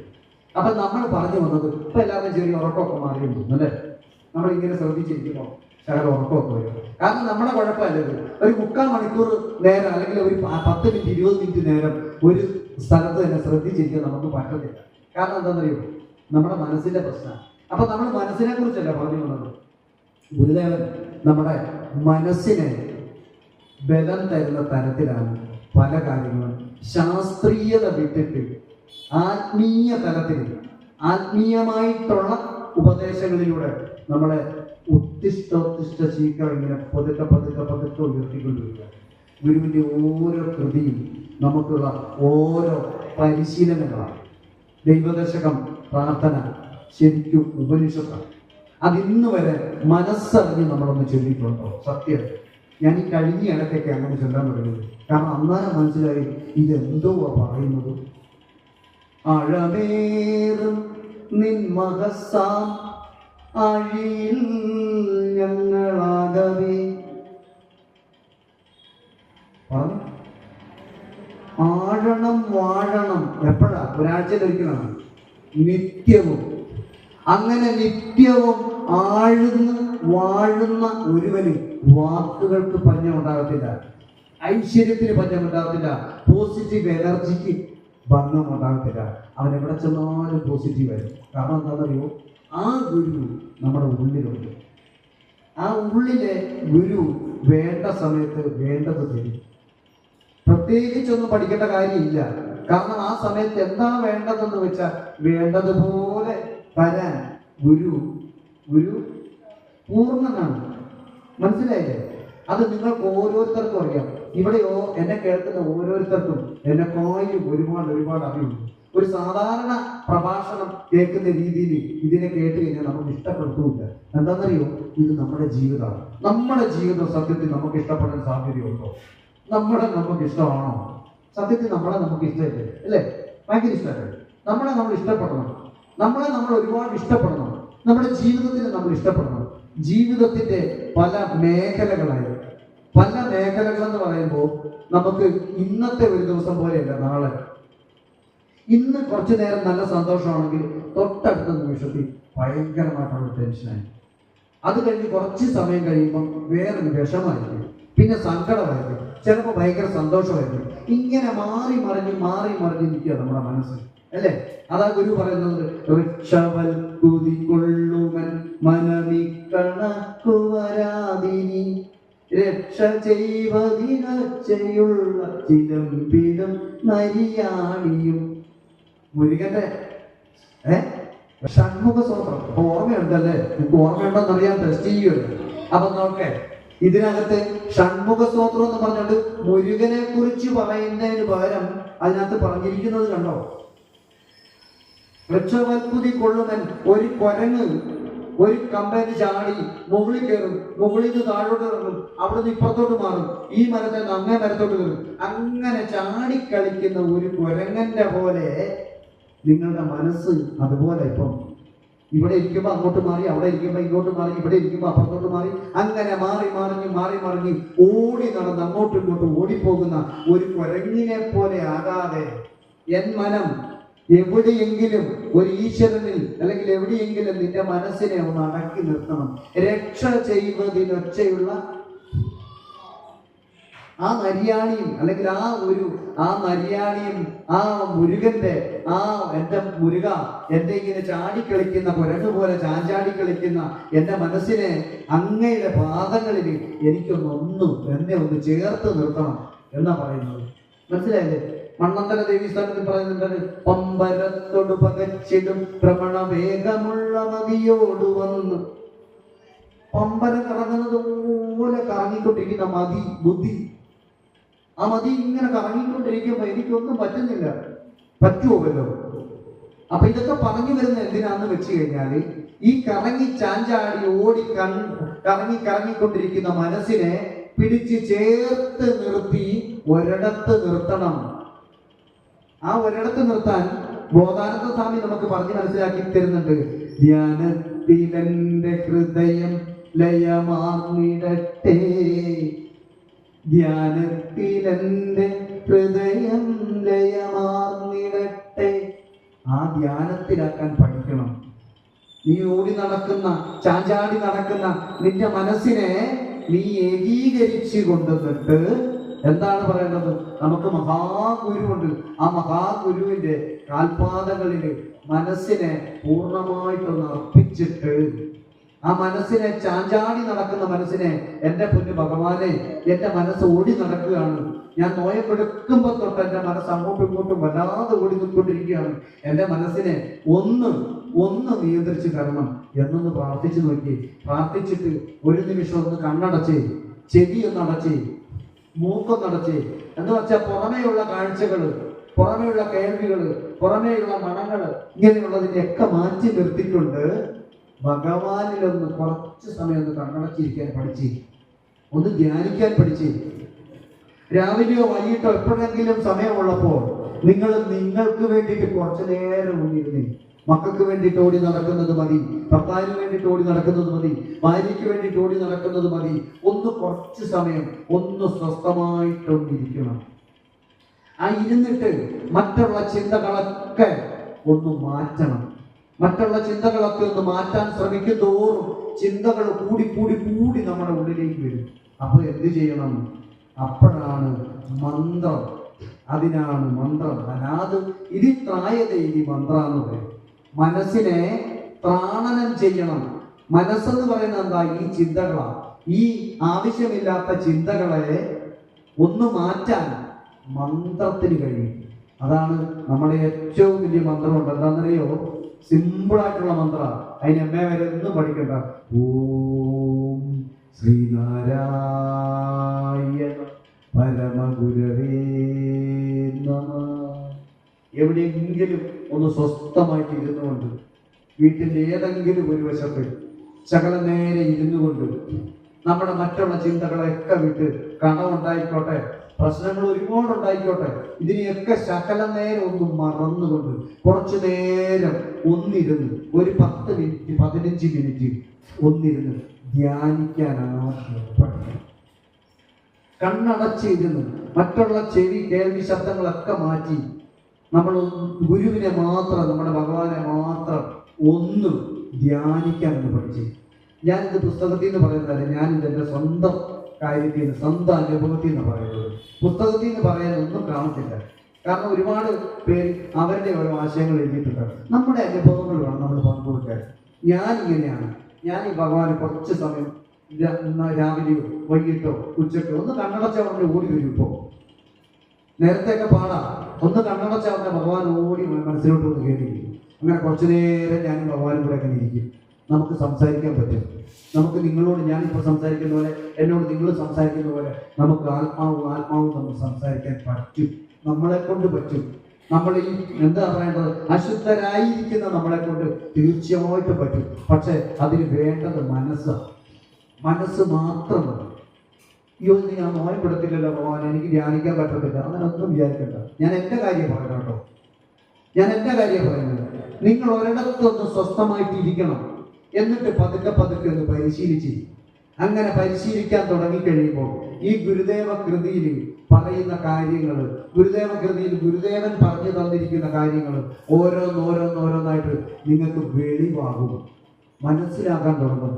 അത് മനസ്സിലാക്കാൻ തുടങ്ങിക്കഴിഞ്ഞാൽ നിങ്ങളുടെ ജീവിതം മാറും, നിങ്ങളുടെ ചിന്തകൾ മാറും, നിങ്ങളുടെ ആറ്റിറ്റ്യൂഡ് മാറും, ആഗ്രഹങ്ങൾ മാറും. അതിനൊരു പ്രത്യേകതയുണ്ട്.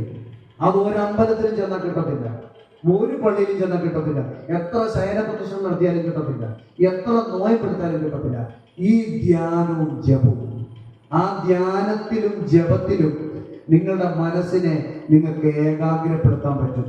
ആ മനസ്സിനെ ഏകാഗ്രപ്പെടുത്തി കഴിഞ്ഞാൽ നമ്മൾ ആദ്യം പറഞ്ഞ പോലെ ദൈവമേ സച്ചിദാനന്ദ എന്ന് പറയുമ്പോൾ നമ്മുടെ ഉള്ളിൽ നിന്ന് തന്നെ ഒരു വൈബ്രേഷൻ ഉണ്ടാവും. അത് സത്യമാണ്. നമ്മൾ അനന്തമായിട്ടുള്ള ശക്തിയുള്ള വലിയൊരു ട്രാൻസ്ഫോർമറാണ്. നമ്മളത് അറിയുന്നില്ല. അതറിയാത്തത് ഗുരു പറയുന്നുണ്ട്, ഈ മേലാകെ മൂടും അതിന് ആരും ഉള്ളത് അറിയുന്നില്ലെന്ന് പറയുന്നത്. ഉള്ളത് അറിയുന്നില്ല. എന്താണെന്നറിയോ? എന്താ അറിയാത്തത്? കലാത്തിയായ മൃദു നൂലാലെ നെയ്യുമൊരു ലീലാപടം ഭവതി നീ മേലാകെ. അങ്ങനെയാണോ? ശരിയാണോ ഞാൻ ചെല്ലുന്നത്? ആണോ?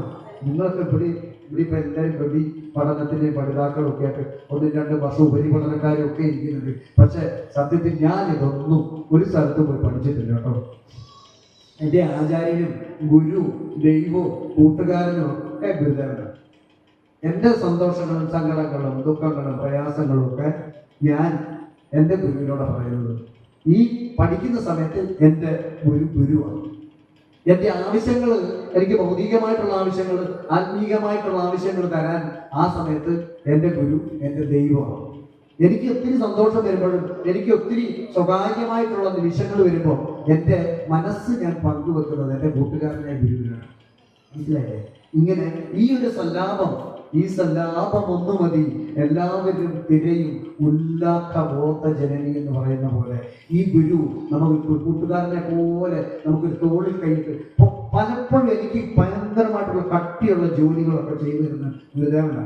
ഞാൻ വണ്ടി അടിക്കണം, എൻ്റെ ഗുരുദേവൻ എനിക്ക് പറ്റുന്നില്ല പറയുമ്പോൾ ഞാനത് ഓട്ടോമാറ്റിക്കായി എൻ്റെ കയ്യിലൂടെ വന്നിട്ട് അങ്ങനെ പെട്ടെന്ന് ചെയ്തു തരുമോ. ഞാൻ തന്നെ അടിച്ചു ഇത്ര പെട്ടെന്ന് തന്നു. ഓക്കെ, താങ്ക് യു കേട്ടോ എന്നൊക്കെ പറഞ്ഞിട്ടുണ്ടെങ്കിൽ അങ്ങനെ സംഭവം. ഈ ഒരു സല്ലാപം നമുക്ക് ഉണ്ടാക്കിയെടുക്കണം. ഈ ഒരു സല്ലാപം ഉണ്ടാക്കിയെടുത്താൽ നമ്മുടെ സകല സങ്കടങ്ങളും സകല പ്രയാസങ്ങളും നമുക്ക് പറയുമ്പോൾ നല്ലൊരു കൂട്ടുകാരനോട് ഇല്ലേ രഹസ്യങ്ങൾ പറയാം. ആരോടും പറയാൻ പറ്റാത്ത രഹസ്യങ്ങൾ. എനിക്കങ്ങനെ രഹസ്യങ്ങളൊന്നുമില്ല കേട്ടോ. എൻ്റെ ഭാര്യയോട് പറയാത്ത ഒരു രഹസ്യം എനിക്കില്ല. അത് നേരാണ്. ഇപ്പം അവിടെ എത്തിക്കൊണ്ട് പറയുന്നത് അത് നേരായിട്ടുള്ള കാര്യമാണ്. എന്നാലും ഗുരുദേവനോട് നമുക്ക് അങ്ങനെ അടുക്കാം എന്നാണ് ഞാൻ പറഞ്ഞിരിക്കുന്നത്. അപ്പൊ എങ്ങനെയൊക്കെ അടുക്കാൻ പറ്റും? നമുക്ക് കൂട്ടുകാരനാക്കാം, ഗുരുവാക്കാം, ദൈവമാക്കാം, പിന്നെന്താ വേണ്ടത്? പിന്നെ എന്ത് വേണമെങ്കിലും ആകാം. പക്ഷെ ആ ഒരു അടുപ്പത്തിൽ ഈ ഗുരുദേവ കൃതിയിലൂടെ നമുക്ക് നീങ്ങാൻ പറ്റണം.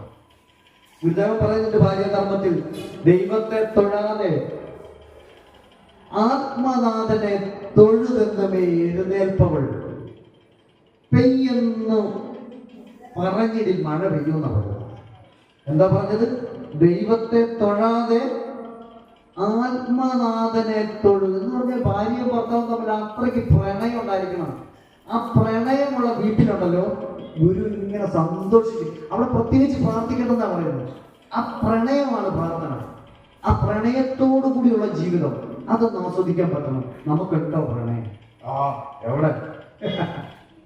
ഇപ്പൊ നമ്മൾ ചിന്തിക്കാം, അടുത്തൊരു ജന്മം ഇത് എന്ത് ചോദിക്കണം? ചേട്ടാ, അടുത്തൊരു ജന്മം ഉണ്ടെങ്കിൽ എനിക്ക് ചേട്ടനെ ഭാര്യയായിട്ട് ഞാൻ തന്നെ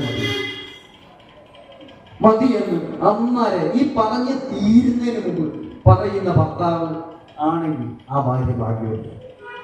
ഇനി തിരിച്ച് ഭർത്താവിനോട് ചോദിക്കുക, അല്ല ഭാര്യയോട് ചോദിക്കുക. അങ്ങനെ ഇല്ലേ അടുത്ത ജന്മത്തിൽ? അല്ലെ? ഞാൻ പറയുന്നത് നിങ്ങൾക്ക് മനസ്സിലാകുന്നുണ്ടോ? അപ്പൊ ആ ഒരു ജീവിതം നമ്മളിൽ ഉണ്ടാകണം. പ്രണയമുള്ള ജീവിതമായിരിക്കണം. ഈ പ്രണയമുള്ള ജീവിതം ഈ ഭക്തിയിലൂടെയാണ്. അത് ഗുരു നമുക്ക് പറഞ്ഞു തന്നിട്ടുണ്ട്. എന്തെല്ലാം പറഞ്ഞു തന്നിരിക്കുന്നറിയോ? ദൈവചിന്തനം വായിച്ചിട്ടുണ്ടോ? ദൈവചിന്തനം ഒന്നിന് പറയുന്നുണ്ടോ? പ്രണയിച്ചോളനല്ല പറയുന്നത്. മതിയായ രീതിയിൽ, മിതമായ രീതിയിൽ ഭൗതിക ഭോഗങ്ങൾ ആസ്വദിക്കണം എന്നാ പറയുന്നത്. നമ്മുടെ ജീവിതത്തിൽ നമുക്ക് ആസ്വദിക്കാൻ പറ്റിയിട്ടുണ്ടോ? അപ്പൊ ഒരു കാര്യം മനസ്സിലാക്കണം, ഈ ഭക്തിയുടെ ഇടയിലും നമുക്ക് ജീവിതത്തിൽ വരുന്ന പ്രശ്നങ്ങളെ അഭിമുഖീകരിക്കാൻ പഠിക്കണം. അതുകൂടെ പറഞ്ഞേക്കാം. ഈ നിത്യജീവിതത്തിൽ എന്ന് പറഞ്ഞതുകൊണ്ടാണ് നമ്മളിങ്ങനെ പറയുന്നത്. ഒരു കൃതി പ്രത്യേകിച്ച് എടുത്ത് പറയാതെ. കാര്യം എന്താണെന്ന് വെച്ച് കഴിഞ്ഞാൽ ഈ കഴിഞ്ഞ ദിവസങ്ങളിൽ ആകസ്മികമായിട്ടുണ്ടാകുന്ന ചില സംഭവങ്ങൾ ഗുരുദേവ ഭക്തരെന്നല്ല, ഈശ്വര ഭക്തി, ഈശ്വരനെ സാക്ഷാത്കരിച്ച് ഭക്തിയായിട്ട് ജീവിക്കുന്ന പലർക്കും തിക്തമായിട്ടുള്ള അനുഭവങ്ങൾ അവരുടെ ജീവിതത്തിൽ ഉണ്ടാകുന്നു. ഈ കഴിഞ്ഞ ദിവസം നല്ലൊരു പ്രഭാഷകരുടെ പ്രീതിലാല് ഒരു ആക്സിഡന്റ് ഉണ്ടായി. അതിനു മുമ്പ് സുമോദ് അല്ലെ പെട്ടെന്ന് മരിച്ചുപോയി. ഇങ്ങനെ നിരവധിയായിട്ടുള്ള ഓരോ ആകസ്മികമായിട്ടുള്ള സംഭവങ്ങൾ ഈ പ്രാർത്ഥിച്ച് ഭക്തിയിലിരിക്കുന്നവർക്ക് ഇങ്ങനെ ഉണ്ടാകുമ്പോൾ ഈ അല്പവിശ്വാസികളായിരിക്കുന്ന എന്ന് വെച്ചാൽ ജ്ഞാനത്തിലധികമാകാത്തവർക്ക് ഇവർക്ക് ഇത്ര ദൈവത്തെ വിളിച്ചിട്ടല്ല ഇങ്ങനെ പറ്റുന്നത്. എന്നോട് ഇത്ര പേര് ചോദിച്ചതറിയോ? ഒരു 3-4 പേര് ചോദിച്ചു, ഇതെന്തുകൊണ്ടാണ് സാധ്യത ഇങ്ങനെ സംഭവിക്കുന്നത്? ഏതാണ്ട് ഭയങ്കര പ്രശ്നം പറയാം. ഞാൻ പറഞ്ഞ് സമയമുണ്ടോ? ഒരു 1/2 മണിക്കൂർ നേരം സമയമുണ്ട്. ഇപ്പോൾ സമയമില്ല, നമുക്ക് പിന്നെ സംസാരിക്കാം. അപ്പൊ പിന്നെ ഇങ്ങനെ നോക്കുന്നത് ഗുരു ഇത് പറഞ്ഞു തന്നിട്ടുണ്ട്. ഗുരുവിന്റെ കയ്യിലൂടെയല്ലേ ഊർന്ന് പോയത് കുമാരനാശാൻ അല്ലേ? എൻ്റെ കുമാരു എന്നല്ലേ പറയുന്നത്? എൻ്റെ കുമാരു എന്നല്ല ഗുരു പറയുന്നത്. ഗുരുവിന് കുമാരുവിനോട് ഇഷ്ടമില്ലെന്നിട്ടാണോ? കുമാരു ഇങ്ങനെ കയ്യിൽ നിന്നും ഇങ്ങനെ ഊർന്ന് പോയിട്ട് റെഡീമർ ബോട്ടിൽ കയറിയിട്ട് പോയത് ഓർക്കുന്നില്ല? അതെന്തുകൊണ്ടാണ് സംഭവിച്ചത്? എന്തുകൊണ്ടാണ് ഗുരു തടയാനത്? ഗുരു പോകാൻ കുമാരി പോകരുത് കേട്ടോ, ഇന്ന് വേണ്ട, ഒരു 10 വർഷം കഴിഞ്ഞിട്ട് പോയാൽ മതി എന്നെന്താ പറയുന്നത്? ഈ ഗുരുദേവന് ഭയങ്കരമായിട്ടുള്ള മൂത്രതടസ്സവും എറണാകുളം അസുഖമൊക്കെ ഉണ്ട്. രോഗത്തിന്റെ വല്ലാത്ത ഭയങ്കരമായിട്ടുള്ള വേദന ഗുരു അനുഭവിച്ചിരുന്നു. എന്നാൽ ശരി, ഓ ക്രീം ഈ വേദന പോട്ടെ എന്ന് പറഞ്ഞിട്ടല്ല പറയുന്നത്. ഗുരുദേവൻ നമുക്ക് പറഞ്ഞു തന്നിട്ടുണ്ട്, നാം ശരീരമല്ല അറിവാകുന്നു. നാം ശരീരമല്ല അറിവാകുന്നു. ഈ ശരീരം നീർക്കുമള പോലെ നിലയറ്റതാകുന്നു. എല്ലാം സ്വപ്ന തുല്യമെന്നല്ലാതെ ഒന്നും പറയാനില്ല. സ്വപ്നം എന്ന് പറഞ്ഞാൽ എന്താ? സ്വപ്നം എന്ന് പറഞ്ഞാൽ എന്താ? സ്വപ്നം കണ്ടിട്ടില്ലേ നമ്മൾ? ആ സ്വപ്നമല്ല, സ്വപ്നം, നല്ല സ്വപ്നങ്ങൾ. ഈ സ്വപ്നം കാണുമ്പോൾ ആ സ്വപ്നത്തിന്റെ ആയുസ് എന്തുണ്ട്? കണ്ണ് തുറക്കുന്നവരെയുള്ളൂ. കണ്ണടച്ച് സ്വപ്നം കണ്ടിട്ട് കണ്ണിങ്ങനെ സുഖമായിട്ട് ഇങ്ങനെ തുറന്നു വെച്ചു, ബാക്കി കൂടി ഒന്ന് കാണാൻ പറ്റിയില്ലോ നമുക്ക് തോന്നിയിട്ടില്ലേ? ആ സ്വപ്നം കുറച്ചുകൂടി ഒന്ന് സ്വപ്നം കാണിച്ചിട്ട് അല്ലേ? ആ സ്വപ്ന ജീവിതം, നമ്മുടെ ഇപ്പോഴുള്ള ജീവിതം ആ സ്വപ്നമാണ്. ഇതിനകത്ത് ചെയ്യാൻ പറ്റുന്ന ഇത്രയേ ഉള്ളൂ. ദേവദശകത്തിൽ പറഞ്ഞു തരുന്നുണ്ട്, ഭൂതവും ഭാവിയും വേറല്ല. ഭൂതവും ഭാവിയും വേറെയല്ല. ഇപ്പൊ ഇരിക്കുന്ന ഈ വർത്തമാനകാലം, ഇപ്പൊ ഇരിക്കുന്ന ഈ പ്രസന്റ് ടൈം, ഇത് മാത്രമേ ഉള്ളൂ, നേരായിട്ടുള്ളൂ. ഇതിനെ നാളെ പറയുന്ന പേരാ. ഇന്നലെ പ്രഭാഷണം ഉണ്ടായിരുന്നു സാജന്റെ, മനസ്സിലായി? ഇന്നലത്തെ പ്രഭാഷണം എന്ന് പറഞ്ഞിട്ടൊരു സാധനം ഇല്ല, നാളത്തെ പ്രഭാഷണം എന്ന് പറഞ്ഞിട്ടൊരു സാധനവും ഇല്ല. ഇന്നലെ നമ്മൾ പറയുകയാണ്, നാളെ ഉണ്ട് കേട്ടോ സാജന്റെ പ്രഭാഷണം. സത്യത്തിൽ ഇന്നത്തെ ഇതിന് പറയുന്ന പേരാണ്. എന്ന് വെച്ചാൽ നമ്മളെ ഇപ്പം ജീവിക്കുന്ന ഈ ജീവിതം, പ്രസന്റ് ടൈം മാത്രമേ ഉള്ളൂ. അത് ആസ്വദിക്കുക, അത് സന്തോഷത്തോടെ ആസ്വദിക്കുക, അതിൽ വരുന്ന കുറവുകളെ അന്വേഷിക്കുക. എന്തുകൊണ്ടാണ് എനിക്ക് മനപ്രയാസം വരുന്നത്, എനിക്ക് ഈ ദുഃഖം വരുന്നത് എന്തുകൊണ്ടാണ് ഒന്ന് ചോദിച്ചിട്ടുണ്ടോ? നിങ്ങൾക്ക് സങ്കടങ്ങൾ വരുമ്പോൾ, പ്രയാസം വരുമ്പോൾ, ദുഃഖം വരുമ്പോൾ, ദുരിതം വരുമ്പോൾ, കുറച്ചു നേരം മുമ്പേ പറഞ്ഞതുപോലെ ഒറ്റയ്ക്ക് മാറിയിരുന്നു ഒന്ന് കണ്ണടച്ചിരുന്നിട്ട് ഭഗവാനോട് ചോദിക്കണം, എന്തിനാണ് എനിക്കിപ്പോൾ ഈ ദുഃഖം വന്നത്? എന്തുകൊണ്ടാണ് എനിക്ക് ഈ ദുഃഖം വന്നത്? സുബ്രഹ്മണ്യ കീർത്തനത്തിൽ ഭഗവാൻ ചോദിക്കുന്നില്ലേ? അതാണ് ഭക്തി. ആത്മാർത്ഥമായിട്ടുള്ള ഭക്തി ഉള്ള അല്ലെങ്കിൽ ഭക്തൻ തീർച്ചയായിട്ടും ആ ദൈവത്തിനോട് അല്ലെങ്കിൽ ആ മൂർത്തിയോട് ചോദിക്കാൻ അവകാശമുണ്ട്. നീ എന്തുകൊണ്ടാണ് എന്നെ നിന്നോട് അവനം ചെയ്യാത്തത്? കണ്ണുണ്ടീരാറുകാതും കരവും അത് കണക്കുണ്ട്. നിനക്ക് നിന്നെ പോലെ അനുഗ്രഹിക്കാൻ വേറെ ഒരു ദൈവമില്ല. അത്രയ്ക്ക് കഴിവുണ്ട് നിനക്ക്. കണ്ണും കൊണ്ടും ഈരാറ് കാതും കരവും എല്ലാം നിനക്കുണ്ട്. പിന്നെ നീ എന്നെ അനുഗ്രഹിക്കാത്തത്, എന്നെ നിന്നോട് അടുത്തോട്ട് ചേർക്കാത്തത് എന്താ എന്ന് ധൈര്യമായിട്ട് ചോദിക്കാൻ പറ്റുന്ന ഒരു ഭക്തനായിരിക്കണം. ആ ഭക്തന് അത്രയ്ക്ക് ആത്മാർത്ഥതയുണ്ട്, അത്രയ്ക്ക് ഉറപ്പുണ്ട്. അപ്പൊ ആ ദൈവത്തിന് അടങ്ങിയിരിക്കാൻ പറ്റത്തില്ല. ആ ദൈവം തരും, അല്ലെങ്കിൽ അതിന് ഉത്തരം തരും. നിന്നെ അനുഗ്രഹിക്കാത്തത് കുഞ്ഞെ ഇന്നത് കൊണ്ടാണ്, നിന്റെ ഉള്ളിൽ തന്നെയാണ്. ഇത് നമുക്ക് ബോധാനന്ദ സ്വാമി പറഞ്ഞത്, എന്നുള്ളമാണുലകിലി സുഖ ദുഃഖമൂലം എന്നുള്ള നല്ലുപനിഷത്തിലെഴുന്ന തത്വം. അതാണ് ഏറ്റവും വലിയ ഉപനിഷത്ത്. എൻ്റെ ഉള്ളമാണ്. നിങ്ങൾക്ക് സന്തോഷം വേണമെങ്കിൽ നിങ്ങൾ വിചാരിച്ച സന്തോഷം ഉണ്ടാകും. നിങ്ങളുടെ സന്തോഷത്തിനെ, സമാധാനത്തിനെ കെടുത്താൻ വേറൊരു ശക്തിയെ, വേറൊരാളെ നിങ്ങൾ അനുവദിക്കരുത്. നിങ്ങൾ അനുവദിച്ചു കൊടുത്തിട്ടാണ് അയാൾ പറയുന്ന ചീത്തയും തെറിയൊക്കെ നിങ്ങൾ ഉള്ളിൽ സ്വീകരിക്കുന്നത് കൊണ്ടാണ് നിങ്ങൾക്ക് പ്രശ്നം ഉണ്ടാകുന്നത്. നിങ്ങൾ സ്വീകരിക്കുന്നില്ല, പിന്നെന്താ പ്രശ്നം? അങ്ങനെയാണ് നമ്മളൊക്കെ എപ്പോഴൊക്കെ എന്തുമാത്രം ചീത്തയും തെറിയും ബഹളങ്ങളും നമ്മൾ കേൾക്കുന്നത്. നമ്മൾ മൈൻഡ് ചെയ്യും, നമ്മൾ വീണ്ടും പോസിറ്റീവാണ്. വീണ്ടും സന്തോഷിക്കുക. സന്തോഷിക്കാൻ നമ്മൾ വിചാരിക്കണം നമ്മുടെ ഉള്ളിൽ നിറച്ച് തന്നിട്ടുണ്ട്. പണ്ടൊക്കെ കൊയ്ത്ത് കഴിഞ്ഞ പാടത്തിൽ താറാവിനെ ഇറക്കി നടക്കുന്നുണ്ട്. 500, 600 താറാവിനെ കൊണ്ടെങ്കിൽ ഇങ്ങനെ ഇറക്കും താറാവുകാരൻ. ഈ താറാവിനെ ഇറക്കിയിട്ട് അവൻ ഈ രണ്ടൊക്കെ ചൂടേടിയൊക്കെ ഉണ്ട്, എനിക്ക് അറിയത്തില്ല അവരുടെ ഭാഷയൊക്കെ. ആ താറാവിനോട് പറയുന്ന ഭാഗമായിരിക്കും ഇങ്ങനെ ഇറക്കി അങ്ങ് വിടുക. ചില താറാവ് കണ്ടിട്ടുണ്ട് ഓടി അങ്ങോട്ട് ചെന്നിട്ട് നല്ല തീറ്റയുള്ളവർക്ക്, ബുദ്ധിയുള്ളവർ നല്ല തീറ്റയുള്ളവർക്ക് പോയി അവൻ്റെ ആവശ്യത്തിന് ആകാരിക്കും. ഈ താറാവുകാരൻ ആരുടെ ഒരു താറാവിൻ്റെ ജനിച്ചെന്ന് പറഞ്ഞിട്ടുണ്ട്, അവിടെ ഇഷ്ടം പോലെ നീ അങ്ങോട്ട് പോകുമോ, നമ്മളെ ഇങ്ങോട്ട് ഇറക്കി വിട്ടിരിക്കുക താറാവായിട്ട്. താറാവുകാരൻ മുകളിലുണ്ട്. തീറ്റയുള്ളിടത്ത് നിന്റെ ബുദ്ധി ഉപയോഗിച്ച് പോക്കണം, അവിടെ ചെന്ന് കണ്ടെത്തിക്കണം, അവിടെ സന്തോഷം കണ്ടെത്തിക്കണം, അവിടെ സമാധാനം കണ്ടെത്തിക്കണം. എത്ര നെഗറ്റീവായിട്ടുള്ള വിഷയവും നമുക്ക് പരിഹരിക്കാൻ പറ്റും. അത്രയ്ക്ക് പവറുണ്ട് നമുക്ക്. നമ്മൾ മനുഷ്യനെന്ന് പറയുന്ന ജീവിക്കാൻ അത്രയ്ക്ക് പവറുണ്ട്. എന്നും ഉറങ്ങി ഇരുന്നിട്ട് എന്ത് വിചാരം? ഉണർവാണ് ഈശ്വരൻ. ആ ഉണർവാണ് ഇതിനകത്ത് മുഴുവൻ പറഞ്ഞു തന്നിരിക്കുന്നത്. ഈ ആഴമേറുന്ന നിന്റെ മനസ്സാ ആഴിയിൽ ഞാനൊന്ന് ആഴ്ന്നു നോക്കിയിരിക്കും. നമ്മൾ വെറുതെ തെറ്റായിട്ട് കുറച്ച് ചൊല്ലി ധൃതി വെച്ച് രാവിലെ എന്നൊക്കെ പറഞ്ഞുകൊണ്ട് ഓടി അങ്ങ് പോവുക. തീർന്ന് വിളക്കം കൊണ്ട് കത്തിച്ച് വെച്ചിട്ട് കാത്തോടുന്ന് രാവിലെ തോന്നിയിട്ടുണ്ടോന്ന് പറഞ്ഞോട് രാവിലെ തോന്നി. ഞാൻ കേട്ട് അതിശയിച്ചു. ഗുരുദേവൻ ഇങ്ങനെ ഒന്ന് എഴുതിയിട്ടുണ്ടോ? രാവിലെ തോന്നി നിമ്പകം നീ മായയും നീയും എന്നുള്ളിൽ വരണം. ഈ മായ മാറണമെന്നാ ഗുരു പറഞ്ഞിരിക്കുന്നത്. ഒന്ന് ശകലം ഒന്ന് സമാധാനമില്ല, ചിരി തുടങ്ങും. മറ്റേ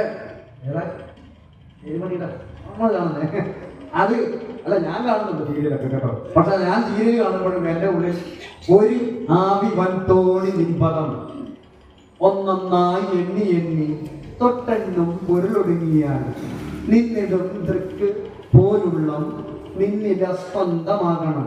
മായയും മായാവി അല്ല, മറ്റേ മുമ്പേ പറഞ്ഞ നീ എന്നുള്ളിലല്ല എന്ന് ഉള്ളിലാകണം. മനസ്സിലായത്? എന്നുള്ളിൽ നിന്ന് ഈ മായ മാറാൻ വേണ്ടിയിട്ടാണ് നമ്മൾ ഈ പ്രാർത്ഥിക്കുന്നത്. നമ്മുടെ പ്രാർത്ഥനകളൊക്കെ എന്തിനാണെന്നറിയോ?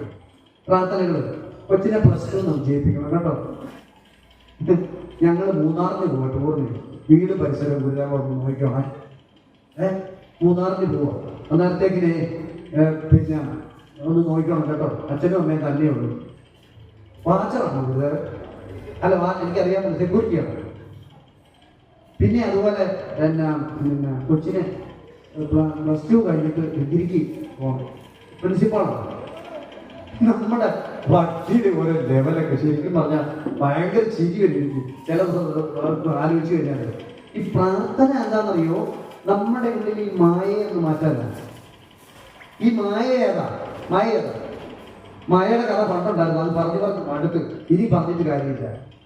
ഈ മായ എന്ന് പറയുന്നത് ഈ മേലാകെ മൂടി നിൽക്കുക, അത് നമ്മളെ ചുറ്റി വരിഞ്ഞ് നിൽക്കുക. അതുകൊണ്ട് സത്യം നമുക്ക് കാണാൻ പറ്റുന്നില്ല. ആ മായയെ ഒന്ന് മാറണം. അതിന് ആത്മാർത്ഥമായിട്ടുള്ള പ്രാർത്ഥന വേണം. ആ പ്രാർത്ഥന ഒരു ലഹരിയായി കഴിയുമ്പോഴല്ലോ മറ്റുള്ള ലഹരികളൊന്നും ലഹരി അല്ലാതെ വരും. മറ്റുള്ള ലഹരിയൊന്നും ലഹരി അല്ലാതെ വരണം അല്ലെങ്കിൽ വരുന്നുണ്ട് എന്നറിയണമെങ്കിൽ ആദ്യം മറ്റുള്ള ലഹരികൾ ഉപയോഗിക്കണ്ട കേട്ടോ, ഉപയോഗിക്കരുത്. അപ്പൊ എന്ന് പറഞ്ഞാൽ ഈ പ്രാർത്ഥന ഒരു ലഹരിയായി കഴിയുമ്പോൾ നമ്മളിൽ മാറേണ്ടതെല്ലാം മാറും. നമ്മുടെ ഈ അശുദ്ധി കംപ്ലീറ്റ് അങ്ങ് മാറിപ്പോകും. അശുദ്ധി മാറിപ്പോയെങ്കിൽ ശുദ്ധമായിട്ടുള്ള ഒരു ആത്മാവിൽ നമുക്ക് എത്താൻ പറ്റത്തുള്ളൂ. കാരണം എന്താണെന്ന് വെച്ച് കഴിഞ്ഞാൽ ഇതുവരെ സത്യത്തിൽ ദർശനത്തിലേക്ക് വന്നിട്ടുണ്ട്. കൃതികൾ പറയണം എന്ന് വിചാരിച്ച ഒരു കാര്യമില്ല പറഞ്ഞു. കാരണം എന്താണെന്ന് വെച്ച് കഴിഞ്ഞാൽ നിങ്ങൾ പലരും പല രീതിയാണ് ഗുരുദേവനോട് ആവശ്യപ്പെട്ടത്. എനിക്ക് ഗുരുദേവ ഇന്നത് കേൾക്കണമെന്ന് ഒരാൾ പറയും, വേറൊരാൾ പറയും വേറെ. ഇപ്പൊ ഗുരു എന്നോട് പറയുന്നത് മൊത്തം പ്രശ്നമാണ്. ഇതിപ്പോ എന്താ ഞാൻ നിനക്ക് തരുന്നത്? ഞാൻ ആദ്യം ഒരു കാര്യം പറഞ്ഞില്ലേ, ഞാനൊരു ഓടക്കുഴലാണ്. ഓടക്കുഴലിന്റെ ഇപ്പുറത്തിരുന്ന് ഊതുകയാണ് ഞാൻ. നല്ല മനോഹരമായ പാട്ട് വരെ കേൾപ്പിക്കണം എന്ന് പറയുമ്പോൾ ഗുരു പറയുന്നത് പലരും പലത് ആവശ്യപ്പെടുന്നത്. ഞാൻ എങ്ങനെയാ പിന്നെ നിനക്ക് തരുന്നത്, ഇഷ്ടമുള്ള കാര്യങ്ങൾ തരുന്നത്? അതുകൊണ്ട് ശ്രദ്ധിച്ച് കുറച്ചും കൂടെ കേട്ട് മടുത്തോ, ഫോണടിക്കുന്നുണ്ടോ? നമ്മുടെ മറ്റതുപോലെ അത്ര വലിയ സുഖമാകത്തില്ല. കാര്യം എന്താണെന്നറിയോ? മറ്റേ കൊച്ചു കഥകളും കാര്യങ്ങളൊക്കെ ഇല്ല. ഇനിയിപ്പോൾ കഥകളുടെ കാര്യം നമ്മൾ LKG കഴിഞ്ഞ് UKG ആയി, നമുക്ക് ജയിച്ചു പോകണ്ടേ? മുകളിലോട്ട് പോകണ്ടേ? ഉറങ്ങി ഇരുന്നാൽ മതിയോ? നമുക്ക് കുറച്ചും കൂടെ മുകളിലോട്ട് കയറി പോകണ്ടേ? ജീവിതത്തിൽ ഒരു സ്വസ്ഥതയും സമാധാനവും സന്തോഷവും നമുക്ക് അനുഭവിക്കണം. അപ്പൊ നമ്മൾ പറഞ്ഞു വന്നത്, ജീവിതത്തിൽ തിക്തമായിട്ടുള്ള അനുഭവങ്ങൾ എന്തുകൊണ്ടാണ് ഉണ്ടാകുന്നത്? ഇത് ജനനം മുതൽ മരണം വരെ ഉള്ള ഈ ഒരു പ്രക്രിയയ്ക്ക് പറയുന്ന പേരാണ് ജീവിതം. ഇതൊരു യാത്രയാണ്. ജീവിച്ചു പോകുമ്പോഴേ ഇതിന്റെ ലക്ഷ്യം നമുക്ക് മനസ്സിലാക്കുള്ളൂ. ഒരു ട്രെയിൻ യാത്ര പോലെ ജീവിതം. ഒരു ട്രെയിൻ യാത്രയിൽ നമ്മൾ നമ്മുടെ കുടുംബമായിട്ട് കയറും. കോട്ടയത്തു നിന്ന് കയറി കുറേ ദൂരം അങ്ങോട്ട് പോയി അടുത്ത് തൊട്ടപ്പുറത്തെ കുപ്പയിൽ തൊട്ടപ്പുറത്തിരിക്കുന്നവരെ നമ്മൾ പരിചയപ്പെട്ടു, നമ്മൾ കൂട്ടായി കമ്പനിയായി അല്ലേ? അങ്ങനെ നമ്മൾ പതുക്കെ പോകുന്നതിനനുസരിച്ച് ഈ ഒന്നിച്ച് കയറിയവർ ഓരോരുത്തരും പതുക്കെ ഇറങ്ങും പല സ്റ്റോപ്പുകളിലായിട്ട്. അപ്പോഴും നമുക്ക് നമ്മുടെ ജീവിതത്തിന്റെ ലക്ഷ്യത്തിലേക്ക് കടക്കുന്നില്ല. നമ്മളിപ്പോ ഒരു യാത്ര പോകുമ്പോൾ നമുക്കൊരു ലക്ഷ്യമുണ്ട്, പക്ഷെ ജീവിതയാത്രയുടെ ലക്ഷ്യം എന്താണെന്ന് നമുക്ക് ഇപ്പോഴും മനസ്സിലാകുന്നില്ല. ജീവിതയാത്രയുടെ ലക്ഷ്യം എന്താണ്? നമ്മൾ ജീവിച്ച് ഈ യാത്ര ഇങ്ങനെ ചെയ്തു പോകുമ്പോഴാണ് മനസ്സിലാക്കുക. ഇതുപോലെ കൃതികൾ പഠിക്കണമെന്നും ഈ പഠിച്ച കൃതികളിൽ ഇന്ന കാര്യങ്ങൾ ഉണ്ടെന്നുള്ളതും പഠിക്കാൻ തുടങ്ങിയപ്പോഴല്ല മനസ്സിലായത് അല്ലേ? അതിനു മുമ്പ് അറിഞ്ഞായിരുന്നു നമ്മുടെ ജീവിതം എങ്ങനെ ആയിരിക്കണം എന്നുള്ളത് നമുക്കറിയാവുന്നു? ഇല്ല. നമുക്ക് ഇനിയുണ്ട്. ഈ കഴിഞ്ഞ കാലങ്ങളിൽ ഒരു 5 വർഷം മുമ്പുണ്ടായിരുന്ന പല അറിവും ഇന്ന് അതൊന്നും അറിവല്ലായിരുന്നു എന്ന് നമുക്ക് തോന്നിയിട്ടില്ലേ? നമുക്ക് ഓരോ ദിവസം ചെല്ലുന്നവരും പുതിയ അറിവിലേക്ക് പോയിക്കൊണ്ടിരിക്കും. അതാ ജീവിതം. ജീവിതം ഒരു യൂണിവേഴ്സിറ്റിയാണ്, ഒരു സർവകലാശാലയാണ്. ഇത് അനുഭവിച്ച് മനസ്സിലാക്കി മുന്നോട്ട് പോകണം. ഒരനുഭവത്തിൽ നിന്ന് നമ്മൾ ഓരോ കാര്യങ്ങൾ മനസ്സിലാക്കണം. ഒരാളെ മനസ്സിലാക്കണം. 10 മിനിറ്റ് അയാളുമായിട്ട് സംസാരിക്കുമ്പോൾ നമുക്ക് മനസ്സിലാക്കുന്ന തരത്തിൽ അയാളെ മനസ്സിലാക്കാൻ ആദ്യം നമ്മൾ മനസ്സിലാക്കണം. നമ്മളെ നമുക്ക് മനസ്സിലായിട്ടുണ്ടോ? നമ്മൾ ആരാണ്? രമണ മഹർഷി ചോദിക്കുന്നവരെ ഞാൻ ആരാണ് എന്നുള്ള ചോദ്യത്തിന് ഉത്തരം കണ്ടുപിടിച്ചാൽ നമുക്ക് ഗുരുവിനെ മനസ്സിലായി. ഞാൻ ആരാണ് എന്നുള്ള ചോദ്യത്തിന് ശരിയായിട്ടുള്ള ഉത്തരം എനിക്ക് എൻ്റെ ഉള്ളിൽ തെളിഞ്ഞാൽ എനിക്ക് ദൈവത്തെ മനസ്സിലായി. അവിടെ ഓക്കെ. അപ്പൊ ഇപ്പോഴും നമ്മൾ അന്വേഷിച്ചുകൊണ്ടിരിക്കുക. ആ ഞാൻ ആര് എന്നുള്ള അന്വേഷണത്തിന്റെ ഒരു യാത്രയിലാണ് നമ്മൾ. ആ അന്വേഷണത്തിന്റെ യാത്രയിൽ നമുക്ക് ആദ്യം അച്ഛനും അമ്മയും ഉണ്ടായിരുന്നു. കുറെ കഴിയുമ്പോൾ അച്ഛനും അമ്മയും പോയി. പതുക്കെ ഒരു ഭർത്താവ് കയറി വന്നു. ആ ഭർത്താവ് കുറച്ച് കഴിഞ്ഞ് കുഞ്ഞുങ്ങൾ കയറി വന്നു. ആ കുഞ്ഞുങ്ങളും ഭർത്താവും ഒക്കെ കയറി വന്ന് കുറച്ച് നല്ല സന്തോഷമായിട്ട് കടലിലെഴും തിരമാല പോലെയാണ് ഗുരുദേവൻ പറഞ്ഞ പോലെ ഇങ്ങനെ തിരമാല കയറി ഇങ്ങനെ വന്ന് പതുക്കെ കുറച്ചു നേരം നിലനിന്ന് താഴോട്ടിറങ്ങി പോകുന്നത് പോലെ കുഞ്ഞുങ്ങൾ വന്ന് കുടുംബം നല്ല കുറച്ച് സന്തോഷമായിട്ട് പോയി കഴിയുമ്പോൾ ഓരോരുത്തരായിട്ട് പതുക്കെ കൊഴിഞ്ഞു പോകുമ്പോൾ നമ്മൾ സങ്കടപ്പെട്ട് ഒരു സൈഡിൽ ഇരിക്കാൻ പാടില്ല. അത് സങ്കടപ്പെട്ടിരിക്കുന്നത് എന്തുകൊണ്ടാണ്? ഈ അറിവില്ലാത്തതുകൊണ്ട്. ഞാനും ഈ തിരയുടെ ഒരു ഭാഗമാണ്. ഇതിനോട് ഞാനും അലിഞ്ഞു ചേരും. അതുകൊണ്ട് ഇപ്പം എൻ്റെ കൂട്ടത്തിലുണ്ടായിരുന്നത് പോയാലും അദ്ദേഹത്തിന്റെ അല്ലെങ്കിൽ അവരുടെ ആ ഓർമ്മകൾ മതി എനിക്ക്. ഈശ്വരനുണ്ട് കൂട്ടിന്, ഭഗവാനുണ്ട് കൂട്ടിന്. ഇന്നലെ ഉറങ്ങിയതിന് ശേഷം എനിക്ക് ആരൊക്കെ ഉണ്ടായിരുന്നു ഒന്ന് ചുമ്മാ ചിന്തിച്ചാൽ മതി. അന്നേരം ഈ ഭർത്താവില്ല, ഭാര്യയില്ല, കുഞ്ഞുങ്ങളില്ല, ബന്ധുക്കാരില്ല, എൻ്റെ 10 സെന്റും ചുറ്റുമതിലുമില്ല, 2 നില വീടില്ല, ബംഗ്ലാവില്ല, കാറില്ല, ഒന്നുമില്ല. അപ്പോഴും ഞാനുണ്ടായിരുന്നു. ആ ഞാനാണ് യഥാർത്ഥ ഞാൻ. ആ ഞാൻ എൻ്റെ പേരാണ് ബോധം. ആ ഞാനിന്റെ പേരാണ് ഗുരു പറയുന്ന അറിവ്. ആ അറിവാണ് നാം. ആ അറിവിന് ഭർത്താവില്ല, ഭാര്യയില്ല, കുഞ്ഞുങ്ങളിൽ ആരുമില്ല. മനസ്സിലായില്ലേ? അതിനൊരു നല്ല കീർത്തനുണ്ട്. ആത്മാവിനീ ഭൂവിൽ ബന്ധമില്ല, സ്വന്തം ദേഹവുമായൊരു ബന്ധമില്ല, ആത്മാക്കൾ തമ്മിലെ ബന്ധമുള്ളു പരമാത്മാവുമായൊരാത്മബന്ധം. ആത്മാവിനീ ഭൂവിൽ ബന്ധമില്ല, സ്വന്തം ദേഹവുമായൊരു ബന്ധമില്ല, ആത്മാക്കൾ തമ്മിലെ ബന്ധമുള്ളു പരമാത്മാവുമായുള്ളൊരാത്മബന്ധം. ആ പരമാത്മാവുമായിട്ടുള്ള ആത്മബന്ധം മാത്രമേ ഉള്ളൂ. അത് മാത്രമേ നിലനിൽക്കത്തുള്ളൂ. അത് മാത്രമേ സത്യമായിട്ടുള്ളൂ എന്നുള്ള യഥാർത്ഥത്തിലുള്ള സത്യം നമ്മളെ പറഞ്ഞ് മനസ്സിലാക്കാൻ കുഞ്ഞെ ആവശ്യമില്ലാത്ത ദുഃഖിക്കേണ്ട നീ. നിന്റെ കൂട്ടത്തിൽ ഞാനുണ്ട്, പരമാത്മാവായ ഞാനുണ്ട് എന്ന് പറഞ്ഞ് നമ്മളെ ആശ്വസിപ്പിക്കാനാണ് ശ്രീനാരായണ ഗുരുദേവൻ ഇത്ര കൃതികൾ നമുക്ക് മനോഹരമായിട്ട് എഴുതി തന്നത്. പക്ഷെ ഒരിക്കലെങ്കിലും നമ്മൾ ആ ഗുരുവിനോട് നീതി പുലർത്തിയിട്ടുണ്ടോ? ആ ഗുരു ഇത്രയും കഷ്ടപ്പെട്ട് ഇത് കണ്ടുപിടിച്ച് നമുക്ക് മനോഹരമായിട്ട് തന്നിട്ടും ഒരിക്കലെങ്കിലും അത് ഗുരുവിന് മനസ്സിലായി. ഗുരു പറഞ്ഞു, ഈ അറിവിനെ ഇനി അറിയാനും ആരുമില്ലല്ലോ, തമ്പി നീ എങ്കിലും കാണുമോ എന്ന് നടരാജഗുരുവിനോട് ചോദിച്ചു. തമ്പി നീ എങ്കിലും കാണുമോ നമുക്ക്? തമ്പി പറഞ്ഞു, ഞാൻ കാണും. ആ തമ്പിയാണ് ഈ പാശ്ചാത്യ നാടുകളിൽ മുഴുവൻ ഗുരുവിനെ പ്രചരിപ്പിച്ച ഗുരുവിന്റെ തമ്പി, ധർമ്മപ്രചാര നടരാജഗുരു. നമ്മുടെ ഗുരുകുലത്തിന്റെ, നാരായണ ഗുരുകുലത്തിന്റെ ഗുരുകുല നടരാജഗുരുവാണ് ഉണ്ടാക്കുന്നത്. അപ്പൊ ഇതാണ് യഥാർത്ഥത്തിലുള്ള സത്യം.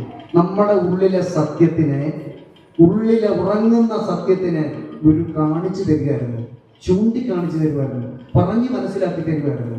പക്ഷെ ആ ഗുരുവിനെ നമുക്ക് മനസ്സിലായില്ല. ആ ഗുരുവിന്റെ പിന്നാലെ അല്ല നമ്മൾ പോയത്, ഗുരു തന്നതിന്റെ പിന്നാലെ. അതിന് മുന്നോടിയായിട്ട് ആദ്യം നമുക്കൊരു ശിവനെ പ്രതിഷ്ഠിച്ചു തന്നല്ലേ അരുവിപ്പുറത്ത്. അതിന്റെ ചുറ്റും കറങ്ങുന്ന കണ്ടപ്പോൾ മനസ്സിലായി, ഇതുങ്ങൾ പിന്നെയും പാവങ്ങളാണല്ലോ, ഈ കല്ലിന്റെ ചുറ്റും കിടന്ന് പിന്നെയും കറങ്ങിക്കൊണ്ടിരിക്കുകയാണല്ലോ, ഇവരെ ഒന്ന് ഉയർത്തണ്ടേ. അതിന് പ്രതീകങ്ങൾ മാറ്റി തന്നു. കവരവിളക്ക് വെച്ച് നോക്കി, കവരവിളക്ക് എന്ന് പറഞ്ഞൊരു ദൈവമുണ്ടോ? എന്നിട്ടും മനസ്സിലായില്ല. കണ്ണാടി തന്നു, കണ്ണാടി വെച്ച് കണ്ടു. ഇതിനൊന്നും അല്ല കുഞ്ഞെ, നിന്റെ മനസ്സ്, നിന്റെ ഉള്ളിൽ ഇരിക്കുന്ന ആത്മശക്തിയിലേക്ക് നീ ഒന്ന് തിരി. എന്നിട്ടും തിരിഞ്ഞില്ല. ഇപ്പോഴും നമ്മൾ തിരിയുന്നില്ല. തിരിയാതെ ചുമ്മാ നമ്മുടെ ഇവിടുത്തെ ഈ കുട്ടച്ചൻ നടക്കുന്ന പോലെ, ഇവിടുത്തെ നമ്മുടെ ഈ പട്ടിയുടെ പേരെ കുട്ടച്ചൻ കേട്ടോ നടക്കുന്ന പോലെ നമ്മൾ ഇങ്ങനെ അങ്ങോട്ടും ഇങ്ങോട്ടും നേരാപ്പാലം നടക്കും. മനസ്സിലായില്ലേ? അതാണ് സത്യം. അപ്പൊ ഇത് നമ്മളൊന്ന് മനസ്സിലാക്കി ആ ഗുരുവിനെ ഒന്ന് നീതി പുലർത്തിക്കൊണ്ട്. കുട്ടപ്പൻ പറഞ്ഞു കുട്ടപ്പൻ നയിക്കും, പക്ഷെ ഒരിക്കലും അല്ല കുട്ടപ്പൻ ചേട്ടനെ അങ്ങനെ അല്ല. കുട്ടച്ചന്റെ ഒരു വലിയ അതിശയമുണ്ട് കേട്ടോ, അത് പറയട്ടെ. ഈ കുട്ടച്ചൻ ഇവിടെ ഈ മതിലെല്ലാം പൊളിച്ചിട്ട് ഇവിടെ ഒരു അനാഥമായിരിക്കുന്ന സിറ്റുവേഷൻ ഇവിടെ വന്നതാണ്. ആരും കൊണ്ടുവന്നതല്ല, എവിടുന്ന് വന്നെന്നും അറിയത്തില്ല. മിടുക്കനായ സുന്ദരനായ ഒരു പട്ടി, നമ്മുടെ ഒരു ഭാഷയെ പറഞ്ഞാൽ അങ്ങനെ ഇവൻ ഇവിടുത്തെ ഒരാളായിട്ട് വന്നു. ഞാൻ ജൈവകാല പാഠശാലയ്ക്കുള്ള ഞങ്ങളുടെ ടീച്ചർമാർ ഞങ്ങളിങ്ങനെ ഇരിക്കുന്ന സമയത്ത് ഇവനൊരു കസേര വന്നിരിക്കും. അവനൊരു കസേരയുണ്ട്. അത് കഴിഞ്ഞിട്ട് ഇവൻ ഇതിൻ്റെ അകത്തൂടെ കയറിയിട്ട് ആദ്യമൊക്കെ നമ്മൾ ഓടിച്ചു കൊടുക്കും. പിന്നെ അവൻ അവിടെ നിൽക്കത്തുള്ളൂ. എന്ത് ചെയ്യും? സെക്രട്ടറി വന്ന് നമ്മുടെ ഓഫീസ് തുറന്ന അവിടെ നേരെ ഓഫീസിനകത്തോട്ട് വരും. സെക്രട്ടറി അവനെ ഓമനിക്കാൻ തുടങ്ങി. അവന് ഈ മറ്റേ സാധനത്തിന് വരണം, അതിന്റെ തീറ്റി പ്രീ ഡിഗ്രി എന്താണ് അത് ഒക്കെ ഒരു പാട്ടൊക്കെ ഒക്കെ മേടിച്ച് ഇവിടുത്തെ സന്ധ്യമ്മ ഇവിടെ ഉണ്ടാക്കുന്ന ഏറ്റവും നല്ല ഭക്ഷണങ്ങൾ അവർ കരുതാൻ തുടങ്ങി. ഇവനന്ന് കരുതലും സ്നേഹവും ഒക്കെ അന്ന് കൊടുക്കാൻ തുടങ്ങി. അവനന്ന് ഇവിടുത്തെ സ്വന്തമായി ഇവിടുത്തെ ഒരു കാവൽക്കാരനായിട്ട് നമ്മുടെ ഈ ചുറ്റുമതിൽ ഒക്കെ പൊളിച്ചിട്ട് കഴിഞ്ഞപ്പോൾ ഇതിനകത്തോട്ട് ഞങ്ങളെല്ലാവരും പോയി കഴിഞ്ഞാൽ ഒരു ഈച്ച പോലും കിടന്നു. അത്രയ്ക്ക് ഇവ കാവൽക്കാരനാണ്. അപ്പൊ ഇവിടെ രോഗപ്രശ്നമൊക്കെ വന്നതിനിടയ്ക്ക് ഇങ്ങനെ പട്ടി കയറുന്നുണ്ടെന്നൊക്കെ പറഞ്ഞപ്പോൾ എല്ലാവർക്കും ഒരു ബുദ്ധിമുട്ട്, വല്ലാഴിക ഒക്കെ തോന്നി. അപ്പൊ ഇതിന്റെ ഒരു ജീവനല്ലേ? സെക്രട്ടറിയോട് പറഞ്ഞു. സെക്രട്ടറി ദയാലുവാണല്ലോ, ദയാലുവായ സെക്രട്ടറി പറഞ്ഞു, ഒരു ജീവനല്ലേ, എങ്ങനെ അവനെ ഉപദ്രവിക്കുന്നത് എന്നൊക്കെ പറഞ്ഞപ്പോൾ ഒരു ദിവസം ഇവിടെ ആരും ഇല്ലാഞ്ഞപ്പോൾ സെക്രട്ടറി വരാൻ വിളിച്ചു. എടാ, നീ കാരണം എനിക്ക് നാണക്കേട് പ്രശ്നം ഉണ്ടാക്കണം, അതുകൊണ്ട് ദൈവത്തെ ഓർത്ത് നീ അതിനകത്തൊന്നും കയറരുത്. ഇവിടെ ഇഷ്ടം പോലെ പറമ്പുണ്ടല്ലോ, നീ അവിടെ എല്ലാവരും പറഞ്ഞു നിന്നെ ഓടിച്ചു വിടാനും കൊല്ലാനും അടിക്കാനും ഒക്കെ പറഞ്ഞു. പക്ഷെ എനിക്ക് അതിന് മനസ്സ് വരുന്നില്ല. അപ്പൊ ആ ദയാലുവിന്റെ ഇതൊന്നും ഓർത്തു നോക്കണം. അങ്ങനെ ഇങ്ങനെ ഇദ്ദേഹത്തിന്റെ മനസ്സിലുള്ള കാര്യങ്ങൾ മുഴുവൻ പറഞ്ഞു. പിറ്റേ ദിവസം തൊട്ട് ഈ കുട്ടത്തിന് ഈ ഭാഗത്തോട്ട് കയറാൻ, കുട്ടത്തിന് അതിനെ കൂടെ ഇത് നമ്മൾ ശ്രദ്ധിക്കുന്നില്ലല്ലോ. ഒരു ദിവസം സെക്രട്ടറി എന്നോട് ഇങ്ങനെ പറഞ്ഞപ്പോൾ ഞാൻ അറിയുന്നത് സത്യത്തിൽ വല്ല അതിശയമുണ്ടോ? ഉണ്ടോ? അതിന്റെ കാര്യം പറഞ്ഞപ്പോഴാണ് പെട്ടെന്ന് മൂലൂരിന്റെ വീട്ടില് ഗുരുദേവൻ പിന്നെ കൂട്ടുകാരുമായിട്ട് സന്യാസി സംഘമായിട്ട് ഇങ്ങനെ കടന്നു വന്നപ്പോ ആ മൂലൂരിന്റെ വീട്ടിൽ പോയവരുണ്ടല്ലോ നമ്മുടെ ആ ഇങ്ങനെ സ്റ്റെപ്പ് കയറി ഇങ്ങനെ വരുമ്പോ മൂലൂരിന്റെ വീട്ടിൽ വളർത്തുന്ന ഒരു പട്ടി ഓടി വന്ന് സാഷ്ടാന്തം പ്രണമിച്ചു. സാഷ്ടാന്തം വന്ന് നമ്മൾക്കിടല്ലായിരുന്നു നമ്മൾ പോയപ്പോ ഇല്ലേ? സാഷ്ടാന്തം വന്ന് ഈ പ്രണമിച്ച് ഗുരു തൊഴുതേച്ച് പോന്നു. അപ്പൊ ഈ ശിഷ്യന്മാർക്ക് ഈ കാര്യം മനസ്സിലായില്ല, ഗുരുവിന് കാര്യം മനസ്സിലായി. ആ കാര്യം എന്താന്ന് വെച്ചാൽ ഈ ആൾക്ക് ഈ പട്ടിയുടെ ജന്മം കിട്ടുന്നതിന് മുമ്പ് ഗുരുവിനെ അറിയാമായിരുന്നു. ആയിക്കഴിഞ്ഞതിന് ശേഷം അപ്പൊ ഇതിനൊക്കെ വേറെ ജീവികളാണെന്ന് പറഞ്ഞുകൊണ്ട് നമ്മൾ തള്ളി ഇതുങ്ങളെ ഉപദ്രവിച്ച് മാറ്റി മാറ്റി വിടുമ്പോഴും നമ്മുടെ മനസ്സിൽ ഒരു ചിന്ത വേണം. എന്ത്? ഒരു പീഡയെറുമ്പിനും വരുത്തരുതെന്നുള്ള അനുകമ്പയും സദാ കരുണാകര നൽകുള്ളിൽ തിരുമൈവിട്ടകലാത ചിന്തയും. ഒരു ഉറുമ്പിനെ പോലും ഉപദ്രവിക്കാത്ത ഗുരുവിനെ നമുക്കവിടെ കാണാൻ പറ്റും. ആ ഒരു ഉറുമ്പിനെ പോലും ഉപദ്രവിക്കാത്ത മനസ്സ് നമുക്കുണ്ടായി വരണം. എന്നും വന്ന് പ്രാർത്ഥിക്കുകയും എന്നും ചതയത്തിന് മാലയിടുകയും എന്നും ദൈവദർശനം ചൊല്ലുകയും ചെയ്തിട്ട് കാര്യമില്ല.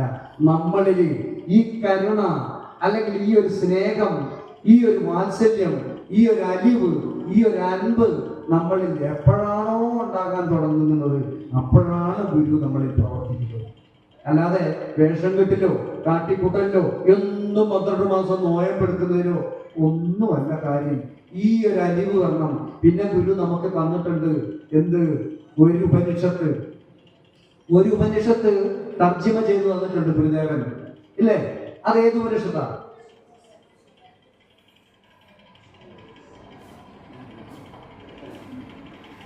നൂറ്റിയെട്ടിൽ പരം ഉപനിഷത്ത് ഉണ്ടായിട്ടും ആ ഒരെണ്ണം മാത്രം എന്തിനാണ് തർജ്ജിമ ചെയ്തതാണെന്ന് പല പ്രാവശ്യം ഞാൻ ഗുരുവിനോട് ചോദിച്ചിട്ടുണ്ട്. അപ്പൊ ഗുരു എന്നോട് മറുപടി പറഞ്ഞത് എന്താണെന്നറിയാമോ? ഈശൻ ജഗത്തിലെല്ലാം ആവസിക്കുന്ന കൊണ്ട് ചരിക്ക നീ മുക്തനായി ആശിക്കരുത് ആരുടെയും ധനം. അതാണ് ഒന്നാമത്തെ പോയിന്റ്. നമ്മൾ മറ്റുള്ളവരുടെ ധനം ആശിക്കുന്നുണ്ടെങ്കിൽ നമ്മൾ ഗുരുദേവന് വിരോധിയാണ്, ഗുരുദേവന്റെ ധർമ്മത്തിന് വിരോധിയാണ്. ഈശൻ ജഗത്തിലെല്ലാം ആവസിക്കുന്ന കൊണ്ട് ചരിക്ക നീ മുക്തനായി ആശിക്കരുത് ആരുടെയും ധനം. അപ്പൊ എന്ത് പറഞ്ഞു? കരുണ പറഞ്ഞു നമ്മളോട്. ഒരു പീഡ എറുമ്പിനും വരുത്താതിരിക്കുന്ന ഒരു കരുണ വേണം. പിന്നെ എന്താണ്? ആശിക്കരുത് മറ്റുള്ളവരുടെ ഒരു വസ്തു. മറ്റുള്ളവർ നന്നാകുന്നതിന് അസൂയപ്പെടാൻ പാടില്ല. അയല് തഴപ്പതിനായി അതിപ്രയത്നം നയമറിയും നരനാചരിക്കണം ഗുരുവിന്റെ ഭാഷ. ഇത് ചെയ്യണം. നമ്മൾ മനസ്സിലാക്കണമല്ല മനസ്സിൽ ആക്കണം, എന്നിട്ട് ജീവിക്കണം. അപ്പൊ ഗുരുദേവന്റെ വചനങ്ങളെ നമ്മുടെ ഉള്ളിൽ സംഗ്രഹിക്കണം, സാംശീകരിക്കണം. അത് സാംശീകരിക്കാന്ന് പറയുമ്പോൾ ഇറച്ചി മീൻ കൂട്ടുന്നില്ല, മദ്യം കുടിക്കുന്നില്ല, ബാക്കിയെല്ലാം ആയി. ഇത് ശരീരത്തിന്റെ മാത്രം. അത് ചെയ്യാമെന്നല്ല ഞാൻ പറയുന്നത്. ഇത് ശരീരത്തിന്റെ മാത്രം ആവശ്യമാണ്. നമ്മുടെ മനസ്സിന് പരിവർത്തനം വരണം. മനസ്സ് മാറണം, നമ്മൾ മാറണം, നമ്മളുടെ ഇപ്പോഴുള്ള ചിന്താഗതി മാറണം, നമ്മൾ ഇപ്പോഴുള്ള അവസ്ഥ, നമ്മുടെ ഇപ്പോഴത്തെ ജീവിതാവസ്ഥ മാറണമെങ്കിൽ നമ്മൾ മാറണം. നമ്മളുടെ ചിന്തകൾ മാറണം, നമ്മളുടെ ചിന്താഗതികൾ മാറണം. നമ്മുടെ ഉള്ളിൽ നിറയേണ്ടത് എന്താ? അരുളുള്ളവനാണ് ജീവി, അരുളുള്ളവനാണ് ജീവി എന്ന് ഉരുവിട്ടിടുകയും നവാക്ഷരി ചുമ്മാ എഴുതി വെച്ചതല്ല ഗുരുദേവൻ. എന്നും ചെല്ലാൻ വേണ്ടി എഴുതി വെച്ചതല്ല. എന്നും പരിശീലിക്കണം, ഇതിനെ എന്നും പ്രാർത്ഥിക്കണം. എന്നും പ്രാർത്ഥിക്കാന്ന് പറഞ്ഞാൽ കൈകൊടുത്ത് പുറവർക്കുന്നതല്ല, നമ്മുടെ മനസ്സിൽ ആക്കണം. മനസ്സിലാക്കിയിട്ട് അതുപോലെ ജീവിക്കണം. വസതിക്കൊത്ത ഗുണമുള്ളവളായി വരവിൽ സമം വ്യയം ചെയ്യണം. വസതിക്കൊത്ത ഗുണമുള്ള, വസതി എന്ന് പറഞ്ഞാൽ എന്താ? വീട്, ഭവനം. വസതിക്കൊത്ത ഗുണമുള്ളവളായി വരവിൽ സമം വ്യയം ചെയ്യണം. സമയം അത് ഭാര്യാധർമ്മമൊക്കെയുള്ള വേറെ പ്രഭാഷണം നമ്മളെ അതിന് പ്രഭാഷകർക്ക് വേണ്ടിയിട്ട് കൊടുത്തിട്ടുള്ളതാണ്. അപ്പൊ അതുകൊണ്ട് അത് ചെയ്യാൻ പാടില്ല. പക്ഷെ ഞാൻ പറഞ്ഞു വന്നതിന്റെ ചുരുക്കം, ഗുരുദേവ ദർശനം നിത്യജീവിതത്തിലല്ലേ നമ്മുടെ വിഷയം. അപ്പൊ നിത്യജീവിതത്തിൽ ഗുരുദേവന്റെ ദർശനങ്ങളെ സാംശീകരിച്ചിട്ട് അതുപോലെ ജീവിക്കാൻ ശ്രമിച്ചാല് എന്താ പൊട്ടുപോയിക്കല് പറഞ്ഞ പോലെ ദേവാ ഭഗവാന് കാരുണ്യകാതന് ദേവാഭവൽ കൃപ രക്ഷ നൽകും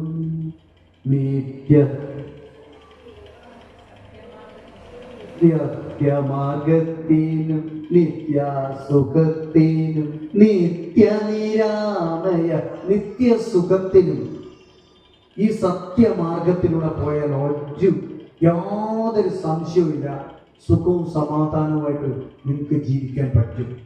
യാതൊരു സംശയവുമില്ല. വേറെ ഒന്നും അതിന് ഓടിപ്പോകണ്ട. കാരണം പോകാനുള്ളതൊക്കെ നിങ്ങളുടെ ഉള്ളിൽ തന്നെ ഭഗവാൻ, ദൈവം അല്ലെങ്കിൽ പരമാത്മാവ് നിറച്ച ഇങ്ങോട്ട് വിട്ടിരിക്കുന്നത്. നിങ്ങളുടെ ഉള്ളിലുണ്ട് ഈ സമാധാനവും സന്തോഷവും കരുണയും ദയയും. ഇതൊക്കെ വേറെ ഒരു ജീവിയോടും ഗുരു പറഞ്ഞിട്ടില്ല മനുഷ്യത്വം വേണമെന്ന്. നായയോട് പറഞ്ഞിട്ടില്ല നായത്വം വേണമെന്ന് പറഞ്ഞിട്ടില്ല. കടുവയോട് കടുവത്വം വേണമെന്ന് പറഞ്ഞിട്ടില്ല. പശുവിനോട് പശുത്വം വേണമെന്ന് പറഞ്ഞിട്ടില്ല. മനുഷ്യനോട് പറഞ്ഞു മനുഷ്യത്വം വേണം. കാരണം മനുഷ്യർക്ക് എല്ലാവർക്കും മനുഷ്യത്വമില്ല. മനുഷ്യത്വമുള്ളവനാണ് മനുഷ്യൻ. എങ്ങനെയാണ് മനുഷ്യത്വം ഉണ്ടാക്കേണ്ടത് എന്ന് ഗുരു നമുക്ക് പറഞ്ഞു തന്നിട്ടുണ്ട്. എങ്ങനെയാണ്? അവൻ ഇവനും ഞാനും നീയും തമ്മിൽ വ്യത്യാസമില്ല. എൻ്റെ വേദന തന്നെയാണ് നിനക്കും.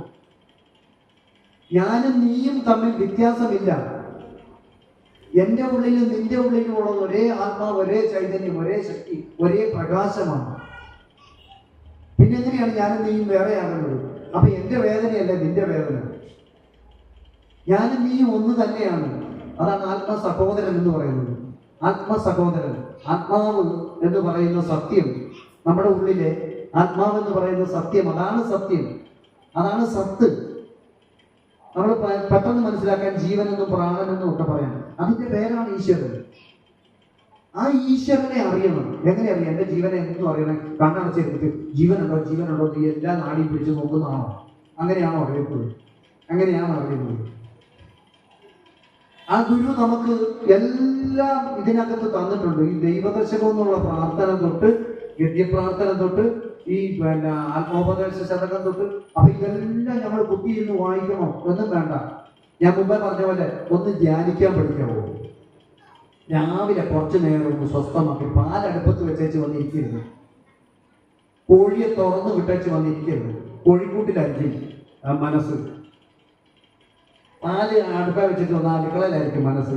ഈ മനസ്സെന്ന് പറയുന്നതിനെ പിടിച്ച് ഉള്ളിലാക്കിയിട്ട് ഇവിടെ വന്നിട്ട് പതുക്കെ ഇരിക്കണം. ഓം ശ്രീനാരായണ പരമഗുരുവേ 10, 15, 20 പ്രാവശ്യം ഒന്ന് ചൊല്ലി നോക്കി. 10, 15, 20 പ്രാവശ്യം ചൊല്ലുമ്പോൾ നിങ്ങൾ അറിയാത്ത ഒരു സുഖം നിങ്ങളുടെ ഉള്ളിലേക്ക് വരാൻ തുടങ്ങും. നിങ്ങളുടെ ഉള്ളിലെ ആവശ്യമില്ലാത്ത ചിന്തകൾ പതുക്കെ പതുക്കെ പതുക്കെ ഇറങ്ങി പോകും. അങ്ങനെ ഇറങ്ങി പോയി കഴിയുമ്പോൾ ഈ ഗുരുവിന്റെ രൂപം നിങ്ങളുടെ ഉള്ളിൽ വരും. ആ ഗുരുവിന്റെ രൂപം ഉള്ളിൽ വന്നിട്ട് ആ രൂപവും നിങ്ങളും തമ്മിൽ സംവദിക്കാൻ തുടങ്ങും, സംസാരിക്കാൻ തുടങ്ങും. അങ്ങനെ നിങ്ങൾ അറിയാത്ത ഒരു ആത്മബന്ധം, ആ ആത്മബന്ധം വളരും. അത് ബലം പ്രാപിക്കും, ശക്തിയാകും. ഈ സമൂഹത്തിലെ, നമ്മുടെ ജീവിതത്തിലെ എല്ലാ പ്രതിബന്ധങ്ങളെയും പ്രതിസന്ധികളെയും തരണം ചെയ്യാൻ നിങ്ങൾക്ക് പറ്റും. സ്വാമി പറഞ്ഞിട്ട് ഈ ലോകയാത്ര ഇടയ്ക്ക് മുടക്കമോരോന്ന് ആലോചിയാതെ വരുമെങ്കിലും എൻ്റെ ചിത്തം ആലോലമാകരുതു പിന്തിരിയാതെ നിന്റെ കാലോത്തുകാലവിവരിന്നു കഴിച്ചിടട്ടെ.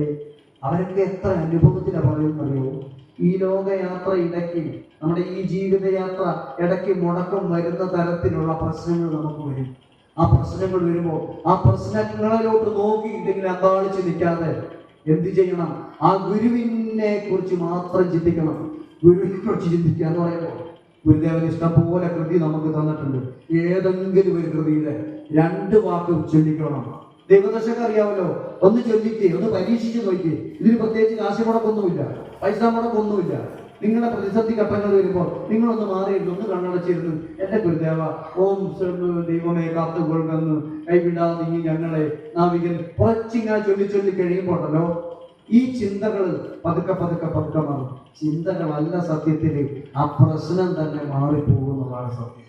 അത്രയ്ക്ക് പവറുണ്ട്, അത്രയ്ക്ക് ശക്തിയുണ്ട് ഈ ഗുരുവിന്റെ പ്രാർത്ഥനകൾക്ക്. അത് നിങ്ങളുടെ ജീവിതത്തിൽ നിങ്ങൾക്ക് പരീക്ഷിച്ചറിയാവുന്നതേ ഉള്ളൂ. ഈ ഗുരുവിന്റെ ശിഷ്യന്മാരിൽ നിന്നാണ് കൂടുതൽ നമ്മൾ ഈ അനുഭവങ്ങൾ പഠിച്ചിരിക്കുന്നത്, അല്ലേ? കുമാരനാശാൻ നമുക്ക് തന്നിരിക്കുന്ന സ്വാതന്ത്ര്യ വഞ്ചിപ്പാട്ടിലെ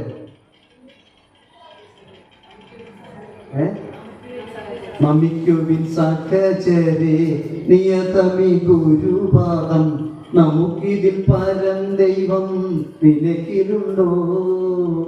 ഗുരുവരിതുപോലെ ലഭിക്കുമോ കുലത്തിന് ഗുരുഭക്തിയില്ലാതാർക്കും കുശലമാമോ? ചുമ പറഞ്ഞതല്ല കുമാരനാശാന്റെ ജീവിതത്തിന്റെ അനുഭവത്തിൽ നിന്ന് പറഞ്ഞു തന്നതാണ്.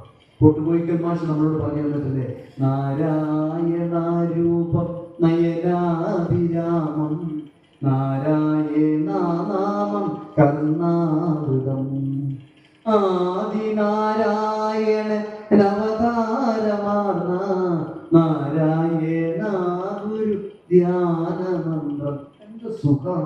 അതൊക്കെ അത്രയ്ക്ക് ഉള്ളിൽ ചേർന്ന് അലിഞ്ഞ് ചേർന്ന് ഉള്ള ഒരു പദങ്ങളാണ്.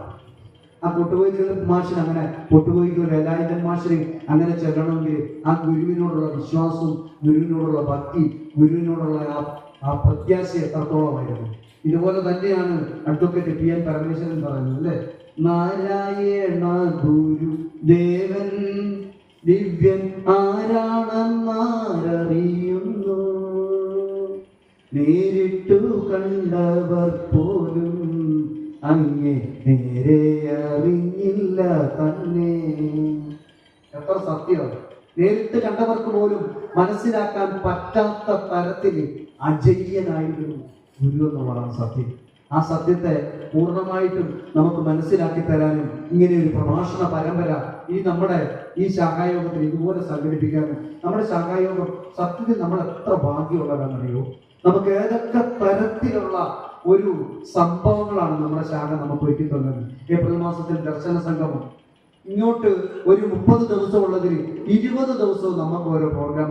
അത് ആത്മീയമായിട്ടും ഭൗതികമായിട്ടും ഇവിടെ വരുന്നവർക്ക് അന്ന് ഗുരുവിന്റെ അടുത്ത് ചെല്ലുന്നത് പോലെ ഭക്ഷണം എല്ലാം കഴിച്ചു. ഗുരുവിന്റെ അടുത്ത് ആര് ചെന്നാലും ചോദിക്കും, ഭക്ഷണം കഴിച്ചു എന്ന് പറഞ്ഞ പോലെ ഇവിടെ വരുന്നവർക്ക് ആർക്കെങ്കിലും ഭക്ഷണം ഇല്ലാതെ പോയിട്ടുണ്ടോ?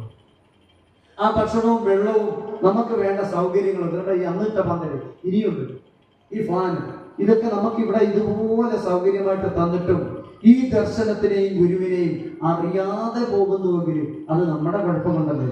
ഒരു നിമിഷം ഒന്ന് ചിന്തിച്ചിരുന്നാൽ ഈ ഗുരുവിന്റെ ആയുസ്സും വപസ്സും ഒക്കെ കളഞ്ഞത് എന്തിനു വേണ്ടിയിട്ടാണ്? നമുക്ക് വേണ്ടിയിട്ടല്ലേ? എന്നിട്ട് ഗുരുവിന് അത് മനസ്സിലായിട്ട് ഒരു പറഞ്ഞു, നമുക്ക് ആരുമില്ലല്ലോ ഈ അറിവിനെ ഇനി അറിയാനും ആരുമില്ല. ആത്മോപദേശത്തിലുള്ളതാ, ആത്മോപദേശത്തിൽ നമ്മളോട് പറഞ്ഞു തരുന്ന ഈ അറിവിനെ ഇനി അറിയാനും ആരുമില്ലല്ലോ. എത്ര സിമ്പിളാ! പക്ഷെ ഇതൊന്നും അറിഞ്ഞു കഴിഞ്ഞാലുണ്ടല്ലോ നമ്മൾ സ്വയം എഴുന്നേൽക്കുക, സ്വയം വളരുക, നമുക്ക് സ്വയം സെൽഫ് മാനേജ്മെന്റ്. നമുക്ക് ഒരു ജോലിസിന്റെ അടുത്ത് പോകേണ്ട കാര്യമില്ല, നമുക്ക് വേറെ ഒരിടത്തും പോകേണ്ട കാര്യമില്ല. കാരണം എന്താണെന്നറിയോ, നമുക്ക് ചെയ്യാനുള്ളതും പറയാനുള്ളതും ഒക്കെ ഇങ്ങനെ തന്നോണ്ടിരിക്കുക. ഞാൻ മുമ്പേ പറഞ്ഞ കാര്യം സത്യമാണ്. ഞാൻ ഇത്രയും നേരം സംസാരിച്ച് ഒരു ഫുൾ സ്റ്റോപ്പ് പോലില്ല. ചുമയുടെ ചെറിയ പ്രശ്നമൊക്കെ ഉണ്ട്. ഞാൻ ഒരു കാര്യം പോലും എഴുതിയെടുത്തിട്ടില്ല, പഠിച്ചിട്ടില്ല. പഠിക്കുന്നത് ഗുരുദേവകൃതി മാത്രവും ഗുരുദേവനെ കുറിച്ചുള്ള ഈ യൂട്യൂബിനകത്ത് വരുന്ന പ്രഭാഷണങ്ങളൊക്കെ മാത്രമേ ഉള്ളൂ. പക്ഷെ ഞാൻ നിന്ന് കഴിയുമ്പോൾ എനിക്ക് കിട്ടിക്കൊണ്ടിരിക്കുകയാണ്. അതാരാ തരുന്നത്? ഭഗവാനാ തരുന്നത്. അപ്പൊ എനിക്ക് പ്രത്യേകതയൊന്നുമില്ല. നിങ്ങളെല്ലാം അത് തന്നെയാണ്. നിങ്ങളൊക്കെ ധർമ്മപ്രചാരകരാണ്. ആശുപത്രി പോയി നിൽക്കുമ്പോഴും ബസ്സിൽ പോകുമ്പോഴും ബസ് സ്റ്റോപ്പ് നിൽക്കുമ്പോഴും 2 പേരുണ്ടെങ്കിൽ അവരോട് ഗുരുവിന്റെ കാര്യം ഒന്ന് പറയാൻ ഒന്ന് ഓർന്നു നോക്കി. നമ്മുടെ തൊഴിൽ സ്ഥാപനങ്ങളിൽ വരുന്നവർക്ക് ജോലി ചെയ്തുകൊണ്ട് പറയാം ഗുരുവിന്റെ കാര്യം. അങ്ങനെ ഗുരുവിനെ അങ്ങനെ പ്രചരിപ്പിക്കാൻ ഒരുങ്ങിയാല് നമ്മളുടെ കുടുംബമല്ല അതിന്റെ അപ്പുറം രക്ഷപ്പെടുന്ന കാര്യത്തിൽ യാതൊരു സംശയമില്ല. കാരണം ഇപ്പോഴത്തെ ഏത് കാര്യത്തിലും ഒരു സ്ഥലം വിറ്റാ കമ്മീഷൻ, വണ്ടി കൊടുത്താൽ കമ്മീഷൻ, തയ്യൽ മിഷൻ കൊടുത്താൽ കമ്മീഷൻ, എല്ലായിടത്തും കമ്മീഷൻ ഉണ്ട്. ഗുരുവിന് ആളെ ചേർത്ത് കൊടുക്കുന്നതിന്റെ കമ്മീഷൻ എന്നായിരുന്നു ഓർത്തു നോക്കി. എത്ര വലുതായിരിക്കുന്നറിയോ? ശാഖയിൽ അതിന്റെ അപ്പുറത്തോട്ട് നമുക്ക് കൊടുക്കാൻ തോന്നും, ഇല്ലേ? കൊടുക്കാൻ തോന്നും. ഇല്ലാഴികയെന്ന് നമുക്ക് കൊടുക്കാൻ തോന്നും. ആ കൊടുക്കും തോന്നും നമുക്ക് കിട്ടുകയും ചെയ്യും. അപ്പൊ ഇതൊരു ബിസിനസ് ആക്കി എടുക്കണ്ട. ചെറിയ തീറ്റിട്ടിട്ട് വലിയ മീനെ പിടിക്കുന്ന ആ കുബുദ്ധിയൊന്നും വേണ്ട. സത്യമായ രീതിയിൽ ഗുരുവിന്റെ അടുത്ത് നിന്ന് കഴിഞ്ഞാൽ, സത്യമായിട്ട് ഒരു തുള്ളി കണ്ണുനീര് ഗുരുവിനൊന്ന് കൊടുത്താൽ അർപ്പിച്ചാൽ അതിന് മറുപടി തരാതെ പോകത്തില്ല. ആര് വന്നാലും ചോദിക്കുന്നത് ഭക്ഷണം വല്ലതും കഴിച്ചോ? ഊട്ടി നിറയ്ക്കും. അപ്പൊ അതാണ് നമ്മുടെ ശാഖയിൽ ഏറ്റെടുത്തിരിക്കുന്നത്. നമ്മുടെ ശാഖയിൽ വരുന്ന ഒരാൾക്ക് പോലും ഭക്ഷണമില്ലാതെ പോകാൻ പാടില്ല. കുറച്ച് സമയം ഇരുന്നാൽ അവരിനി പോയിട്ട് ഇവിടെ വന്നിരുന്നിട്ട് എൻ്റെ മക്കൾ പോയിട്ട് അവിടെ പോയി ഒന്നും ഉണ്ടാക്കി കഴിക്കണ്ട, അവർക്കുള്ള ഭക്ഷണവും ഇവിടെ കരുതി. എത്ര കരുതലോടെ നമ്മുടെ ശാഖ നിൽക്കുന്നത്. അപ്പൊ അതിനെയൊക്കെ ഉപയോഗപ്പെടുത്താതെ ഈ സമയത്ത് വീട്ടിൽ സീരിയലിന്റെ മുമ്പിലും അത് ആനന്ദമാണെന്ന് വിചാരിക്കും. ഫലപ്രയാസത്തിന്റെ അങ്ങേയറ്റമായിരിക്കും പിന്നെ ഉണ്ടാകുന്നത്. ജീവിതത്തിൽ നിരന്തരമായിട്ട് വന്നു പെടുന്നത് മുഴുവൻ ഓരോ ടെൻഷനാണ്. ഇന്ന് ടെൻഷനും സ്ട്രെസ്സും ഇല്ലാതെ കൊച്ചു കുഞ്ഞുങ്ങൾക്ക് വരെ ടെൻഷനാണ്. ഈ 2ാം ക്ലാസ്സിൽ പഠിക്കുന്ന ഒരു പയ്യൻ വന്ന് പറയും, ഒരു രക്ഷയില്ല, ടെൻഷനാണ്. 2ാം ക്ലാസ്സിൽ പഠിക്കുന്നവന് എന്നാ ടെൻഷനാണ്. നമ്മൾ ഓർക്കോ, അവന് പറയും ഭയങ്കര ടെൻഷനാണ്. അപ്പൊ നമ്മുടെ ടെൻഷൻ നോക്കണം, നമുക്ക് ടെൻഷനുണ്ട്. സത്യത്തിൽ ഞാനൊരു രഹസ്യം പറയട്ടെ, വേറെ ആരും പറയരുത്, എനിക്ക് ഒരു ടെൻഷനും ഇല്ല എന്ന് പറഞ്ഞാൽ ഞാനെല്ലാം ക്ലിയർ ആയിട്ടല്ല. എനിക്ക് ശാരീരികമായിട്ട് ഒരുപാട് മേലാടികളുണ്ട്, ബുദ്ധിമുട്ടുണ്ട്. ചിലപ്പോൾ അയ്യോ പൊത്തോന്നൊക്കെ പറഞ്ഞിട്ടുണ്ടായിരുന്നു. പക്ഷെ എന്നാലും എനിക്ക് ഉണർവാണ്, ഒരു ഉന്മേഷമാണ്, ഒരു പ്രസരിപ്പാണ്. ഇപ്പോഴും ഞാൻ യങ്ങല്ലേ അല്ലേ, ഇപ്പോഴും യങ്ങല്ലേ. അതാണ് ആ ഒരു ഭക്തി, അത് പ്രണയമാണ്, ഭഗവാനുമായിട്ടുള്ള വല്ലാത്തൊരു പ്രണയം. അങ്ങനെ ഒന്നാകാൻ ശ്രമിക്കാവൂ. അങ്ങനെയാകാൻ ശ്രമിച്ചാൽ നിങ്ങളുടെ ജീവിതത്തിൽ നിങ്ങൾക്ക് സന്തോഷം കണ്ടെത്താൻ പറ്റും, പോസിറ്റീവിലാകാൻ പറ്റും. എത്ര സങ്കടകരമായിട്ടുള്ള അവസ്ഥകളെയും നമുക്ക് പോസിറ്റീവായിട്ട് കണ്ടിട്ട് അതിൽ നമുക്ക് സന്തോഷിക്കാൻ പറ്റും. കഷ്ടതകളെ കൂട്ടുകാരനാക്കാൻ പറ്റും. ആ കൂട്ടുകാരൻ്റെ തോളിൽ കൈയിട്ടുകൊണ്ട് ചിരിച്ചുകൊണ്ട് നമുക്ക് പോകാൻ പറ്റുന്ന ഒരു ജീവിതത്തിലേക്ക് നമുക്ക് എത്താൻ പറ്റും എന്നുള്ളതാണ് ഈ ദർശനത്തിന്റെ, ഈ ഗുരു ദർശനത്തിന്റെ പ്രത്യേകത. മനസ്സിലായില്ലേ? അപ്പൊ അതുകൊണ്ട് എന്ത് ചെയ്യണം? ധ്യാനിക്കാൻ പരിശീലിക്കണം.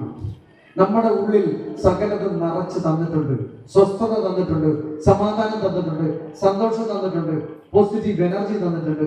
എല്ലാം നല്ലൊരു പണക്കാരനുണ്ടെന്ന് നമ്മുടെ ഉള്ളിൽ, നല്ല സുന്ദരനും സുന്ദരിമാരുമുണ്ട്. കറുത്തിട്ടാണെങ്കിലും വെളുത്തിട്ടാണെങ്കിലും എങ്ങനെയാണ് രാവിലെ കണ്ണാടിയുടെ മുമ്പിൽ പോയി നിന്നേ ഞാൻ സുന്ദരനാണ്, ഞാൻ സുന്ദരിയാണ് എന്നൊന്ന് പറഞ്ഞു നോക്കി, 10 പ്രാവശ്യം പറഞ്ഞു. നമ്മൾ ചെറിയ നിസാരക്കാരല്ല. ഗുരു പറഞ്ഞു തൊമ്പി ബ്രഹ്മവിദ്യാപഞ്ചകത്തിൽ പറഞ്ഞ നീ ബ്രഹ്മമാണ് കുഞ്ഞെ, നീ ദൈവമാണ്. ആ ദൈവം എന്തിനാ വല്ലവരുടെ മുമ്പിൽ പോയി ഇറക്കുന്നേ? ഇനി ഇറക്കാൻ പാടില്ല, ചോദിച്ചു മേടിക്കണം. ഭഗവാൻ എനിക്ക് തരണം. ഭഗവാൻ എന്താ എനിക്ക് തരാത്തത്? ഭഗവാൻ എന്താ എനിക്ക് തരാത്തത്? എനിക്ക് വേണം. എനിക്ക് നിങ്ങളൊന്ന് ചോദിച്ചു നോക്കി, നിർബന്ധിച്ചൊന്ന് ചോദിച്ചു നോക്കി. തീർച്ചയായിട്ടും നിങ്ങളുടെ സകല ആഗ്രഹങ്ങളും അഭിലാഷങ്ങളും ഒക്കെ സന്തോഷമായി തീരും. ആഗ്രഹങ്ങളും അഭിലാഷങ്ങളും ഒക്കെ നടക്കും. ജീവിതത്തിൽ സന്തോഷവും സമാധാനവും അനുഗ്രഹവും ഉണ്ടാകും. ശ്രീനാരായണ ഗുരുദേവനെ പിൻപറ്റി നിന്നവർക്കാർക്കും ഒരു പരാജയം ഉണ്ടായിട്ടില്ല. സ്വല്പം രോഗവും അസുഖങ്ങളും ഒക്കെ ഉണ്ടായെന്ന് പറഞ്ഞാലും നമ്മളുടെ പ്രശ്നങ്ങൾക്കൊക്കെ ഒരു പരിഹാരമാണ്. 100 വിഷയങ്ങൾ നമ്മളിലുണ്ടായാലും എല്ലാത്തിനും ഒരു പരിഹാരമാണ്. നമ്മുടെ സമയം അതിക്രമിച്ചെന്ന് തോന്നുന്നു. നമ്മുടെ സമയല്ലേ ഈ ഒരു ഗുരുദേവ ദർശനം നിത്യജീവിതത്തിൽ എന്നുള്ള വിഷയം രഞ്ജിത്തിൻ്റെ വളരെ ബുദ്ധിപരമായിട്ടുള്ള ഒരു സെലക്ഷനാണ്. അത് എത്രത്തോളം പറഞ്ഞ് ആയിട്ടുണ്ടെന്ന് എനിക്കറിയില്ല. പക്ഷെ ഞാൻ ഉദ്ദേശിച്ച കാര്യങ്ങളൊന്നും പറയാനും പറ്റിയിട്ടില്ല. ഇനിയും സമയം പിടിക്കും. 10, 12, 1 മണി വരെയൊക്കെ ഇരിക്കുമ്പോൾ അത് ബുദ്ധിമുട്ടാകും. അധികമായാൽ അധിക പ്രസംഗമാകും. അതുകൊണ്ട് ഞാൻ എൻ്റെ ഈ കൊച്ചു വാക്കുകൾ നിർത്തട്ടെ എന്ന് പറഞ്ഞ് പെട്ടെന്ന് നിർത്തിക്കഴിഞ്ഞാൽ അതും ഒരു ബുദ്ധിമുട്ടുണ്ട്. ഞാൻ ആഗ്രഹിച്ചായിരുന്നു പണ്ട് നമ്മളെ മൻസൂർ, കൊച്ചിൻ മൻസൂർ വയലാർ സന്ധ്യ ഇവിടെ വന്ന് ഒക്കെ ചെന്നപ്പോൾ നമ്മുടെ ഇവിടുത്തെ സഹോദരിമാരുടെ ഒരു സന്തോഷവും ആ കൈകൊട്ടും ആ ചിരിയും ഇനി കെട്ടിപ്പിടിക്കാൻ ചെല്ലുന്നതും ഉമ്മ കൊടുക്കാൻ ചെല്ലുന്നതും ഒക്കെ എന്തോ ഒരു ബഹളമായിരുന്നു. ഞാനിവിടെ കിടന്നു, എനിക്ക് കറുത്ത ഷർട്ടും ഉണ്ടായിരുന്നു, നീലപ്പാൻറ്റും ഉണ്ട്, കുറച്ച് പാട്ടുമൊക്കെ പാടാൻ എത്രമാത്രം പാട്ട് നമ്മളിവിടെ പാടി. ആർക്കും ഇതൊന്നും പക്ഷെ നമ്മളൊരു കൊതിക്കുറവ് പറഞ്ഞൊന്നുമില്ല. ഈ അങ്ങനെ ആരെങ്കിലും അതോ തന്നാൽ പോലും ഞാൻ വേണ്ടെന്ന് പറഞ്ഞ് തിരിച്ചു കൊടുക്കത്തേ ഉള്ളൂ. നമുക്കിതൊന്നും ആവശ്യമില്ല, അതല്ല. അപ്പൊ എന്തായാലും ഇവിടെ നല്ലൊരു സന്ധ്യ, നല്ല മനോഹരമായ ഒരു സന്ധ്യ നമുക്ക് ഒരുക്കി തന്ന നമ്മുടെ ശാഖയ്ക്കും പ്രത്യേകിച്ച് നമ്മുടെ രഞ്ജിത്തിന് എത്ര നന്ദി പറഞ്ഞാലും മതിയാകത്തില്ല. കാരണം ഈ രഞ്ജിത്തിന്റെ ഒരു അഘോര പരിശ്രമം എത്ര നാളുകളായിട്ട് അദ്ദേഹത്തിൻ്റെ ഒരു പരിശ്രമമായിരുന്നു. അതൊരു സാക്ഷാത്കാരത്തിൻ്റെ നാളെ തൊട്ട് നിൽക്കുന്ന പ്രഗത്ഭരായിട്ടുള്ള നല്ല പ്രഭാഷകരെ നമ്മുടെ ശാഖ മറിയപ്പള്ളി ശാഖായോഗത്തിൻ്റെ സ്വന്തം പ്രഭാഷകരെന്ന് അഭിമാനിക്കത്തക്ക രീതിയിൽ മറ്റുള്ള ശാഖകളിലും മറ്റുള്ള വേദികളിലൊക്കെ അവർ പോയി പ്രഭാഷണം നടത്തുമ്പോൾ നമുക്ക് തന്നെ അഭിമാനിക്കാം. അതുകൊണ്ട് എല്ലാവരും ആ തലത്തിലേക്ക് ഉയർന്നു വരണം എന്ന് പറഞ്ഞുകൊണ്ട് ആശംസിച്ചുകൊണ്ട് എൻ്റെ ഈ കൊച്ചു വാക്കുകൾ ഞാൻ നിർത്തുന്നു. എന്നെ ഇത്രയും നേരം കേട്ട് സഹിച്ച് മടുത്ത് കുത്തിയിരുന്നു ഉറക്കം വന്നിട്ട് ഉറക്കം വരാത്ത പോലെ ഒക്കെ ഇരുന്ന എല്ലാ സഹോദരന്മാർക്കും എൻ്റെ കമ്മിറ്റി സുഹൃത്തുക്കൾക്കും പ്രത്യേകിച്ച് കുട്ടപ്പഞ്ചാട്ടിന് പ്രത്യേകിച്ച് എല്ലാവർക്കും പേരെടുത്ത് ആരും പറയുന്നില്ല, എല്ലാവർക്കും എൻ്റെ നന്ദി സ്നേഹം അറിയിക്കുന്നു. എല്ലാവരും ഗുരുദേവ കടാക്ഷം ഉണ്ടാകട്ടെ എന്ന് പ്രാർത്ഥിച്ചുകൊണ്ട് ഈ കൊച്ചു വാക്കുകൾ ഒരു പ്രഭാഷണം അവതരിപ്പിച്ച നമ്മുടെ ഷാജൻ മാർത്തിക്കളത്തിന് നന്ദി അറിയിക്കുന്നതിന് വേണ്ടി പഠനകേന്ദ്രത്തിലെ പഠിതാവായ ശ്രീമതി ആശ ദീപുവിനെ ക്ഷണിച്ചു.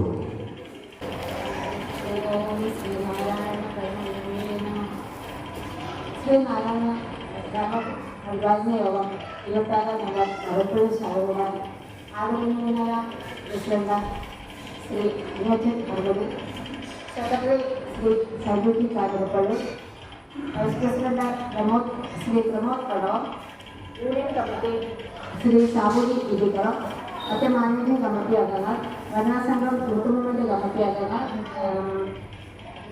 കുട്ടിക കൺവീനർമാർ, പദയാത്ര കമ്മിറ്റി അംഗങ്ങൾ, പദയാത്ര അംഗങ്ങളെ, ഒരുപാട് പാഠശാല അംഗങ്ങളെ, അതുപോലെ ഞങ്ങളുടെ പഠനകേന്ദ്രം കൺവീനർ എഴുതിയത് എൻ്റെ സമയത്തിന് സർവോപരി ഞങ്ങളെ ശ്രമിക്കാൻ എത്തിയ എല്ലാ ഗുരുദേവ വിശ്വാസികളും എല്ലാവർക്കും നമസ്കാരം.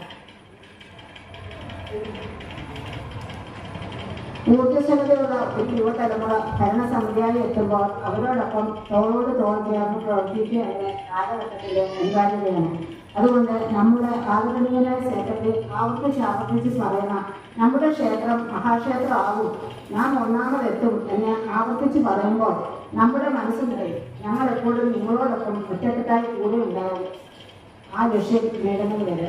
2023 നവംബറിൽ മാതാജിയുടെ ക്ലാസ്സോടുകൂടി തുടക്കം കുറിച്ച ശ്രീനാരായണ ഗുരുപഠന ക്ലാസ് ശാഖായോഗത്തിന്റെ പൂർണ്ണ പിന്തുണയോടുകൂടിയാണ് ഇതുവരെ എത്താൻ സാധിച്ചത്.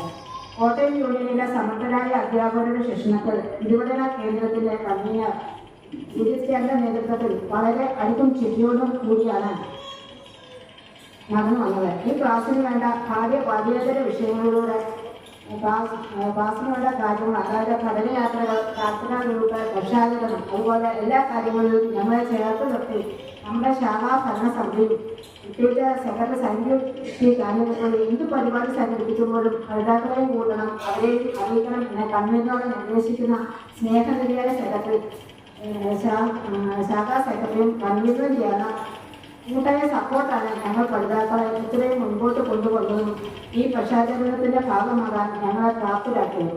എന്നിൽ നിഷിദ്ധമായിരിക്കുന്ന കർത്തവ്യം കൃതജ്ഞത രേഖപ്പെടുത്തുക എന്നുള്ളതാണ്. 98ാമത് മഹാസമാധിയോടനുബന്ധിച്ച് നടക്കുന്ന ഈ പ്രഥമ പക്ഷാചരണത്തിൽ അധ്യക്ഷപദം അലങ്കരിച്ച അധ്യക്ഷൻ ബഹുമാനപ്പെട്ട ശാഖാ പ്രസിഡന്റ് അനിയച്ചൻ അർബദിൽ നിന്നുള്ള കൃതജ്ഞത രേഖപ്പെടുത്തിക്കൊള്ളുന്നു. ഗുരുസ്മരണ അലപിച്ച മീന സജീവനോടുള്ള കൃതജ്ഞത രേഖപ്പെടുത്തിക്കൊള്ളുന്നു. സ്വാഗതം ചെയ്ത സെക്രട്ടറി ശ്രീ സഞ്ജുജി കാഞ്ഞിരപ്പള്ളിയോടുള്ള കൃതജ്ഞത രേഖപ്പെടുത്തിക്കൊള്ളുന്നു.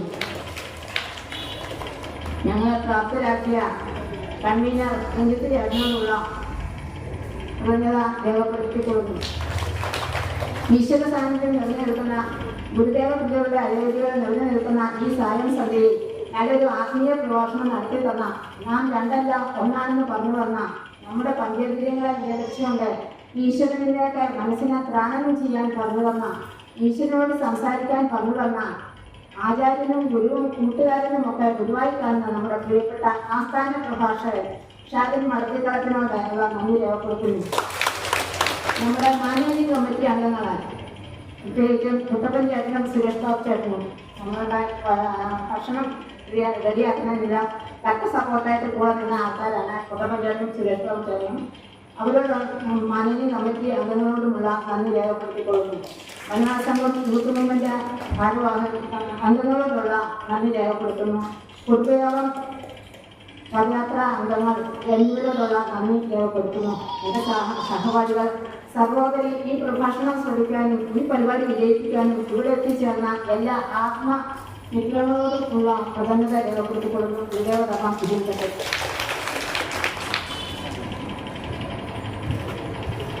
ഇന്നത്തെ നമ്മുടെ പ്രഭാഷണം പരമ്പരയുടെ ആദ്യത്തെ ദിവസം സമാപിക്കുകയാണ്. നാളെ പ്രഭാഷണം അവതരിപ്പിക്കുന്നത് ഇത്രയും ബഹുമാനപ്പെട്ട നമ്മുടെ അജിത് സി മോഹൻ പാട്ടീൽ.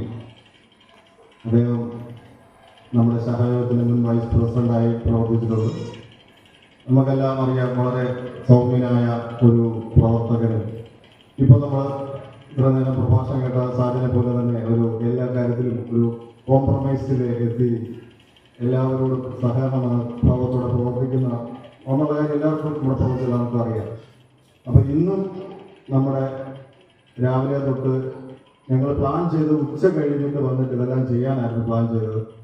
പക്ഷേ കുട്ടപ്പഞ്ചേട്ടൻ രാവിലെ തന്നെ ഒരു 10 മണിയായപ്പോൾ തന്നെ എത്തി ഇതിൻ്റെ നമുക്ക് ഇന്നത്തെ ഭക്ഷണത്തിന് എന്നുള്ള ക്രമീകരണങ്ങളൊക്കെ ചെയ്യാൻ തുടങ്ങിയതാണ്. അന്നാണ് ബാക്കി സുരേഷ് ചേട്ടനെ എന്നെ വിളിച്ചതും ആ കൂടെ തന്നെ സാബുചേട്ടൻ, നമ്മുടെ കാക്കൂർ സാബുചേട്ടൻ എല്ലാ കാര്യത്തിലും സഹകരിച്ചുകൊണ്ട് ഇന്ന് ഇപ്പോഴത്തെ ബോക്സ് എടുത്തുകൊണ്ട് വന്നതിലും എല്ലാം നമുക്കൊരു സിസ്റ്റത്തിലെല്ലാം ചെയ്തതിനും എല്ലാം സഹകരിച്ചുകൊണ്ടിരുന്നതും പഠിതാക്കൾ അതിനുശേഷം തന്നെ എത്തിച്ചേർന്നു. നല്ല രീതിയിൽ നമുക്ക് ഇന്നത്തെ ഒരു കാര്യം ചെയ്യാൻ പറ്റി. വളരെ നല്ലൊരു ടെൻഷനും ഉണ്ടായിരുന്നു, എത്ര പേര് വരുമെന്നോ. ഇതൊരു പുതിയൊരു സംരംഭമായതുകൊണ്ട് അതിനൊരു ടെൻഷൻ നല്ല രീതിയിലുണ്ടായിരുന്നു. എങ്കിലും സാജൻ്റെ പ്രഭാഷണം നമ്മുടെ കുടുംബയോഗങ്ങളിലൊക്കെ നടത്തിയിട്ടുള്ളതുകൊണ്ട് അദ്ദേഹത്തിൻ്റെ പ്രഭാഷണം കേൾക്കാനും എത്തിച്ചേരുമെന്ന നല്ലൊരു പ്രതീക്ഷയുണ്ട് അംഗങ്ങളെല്ലാം. നാളെയും അത് തുടർന്നുള്ള ദിവസങ്ങളിൽ നമ്മുടെ പഠിതാക്കളെ സപ്പോർട്ട് ചെയ്യാൻ എല്ലാവരും എത്തിച്ചേരണമെന്ന് ഒരിക്കൽ കൂടി അപേക്ഷിച്ചുകൊണ്ട് നിർത്തുന്നു. നന്ദി, നമസ്തേ.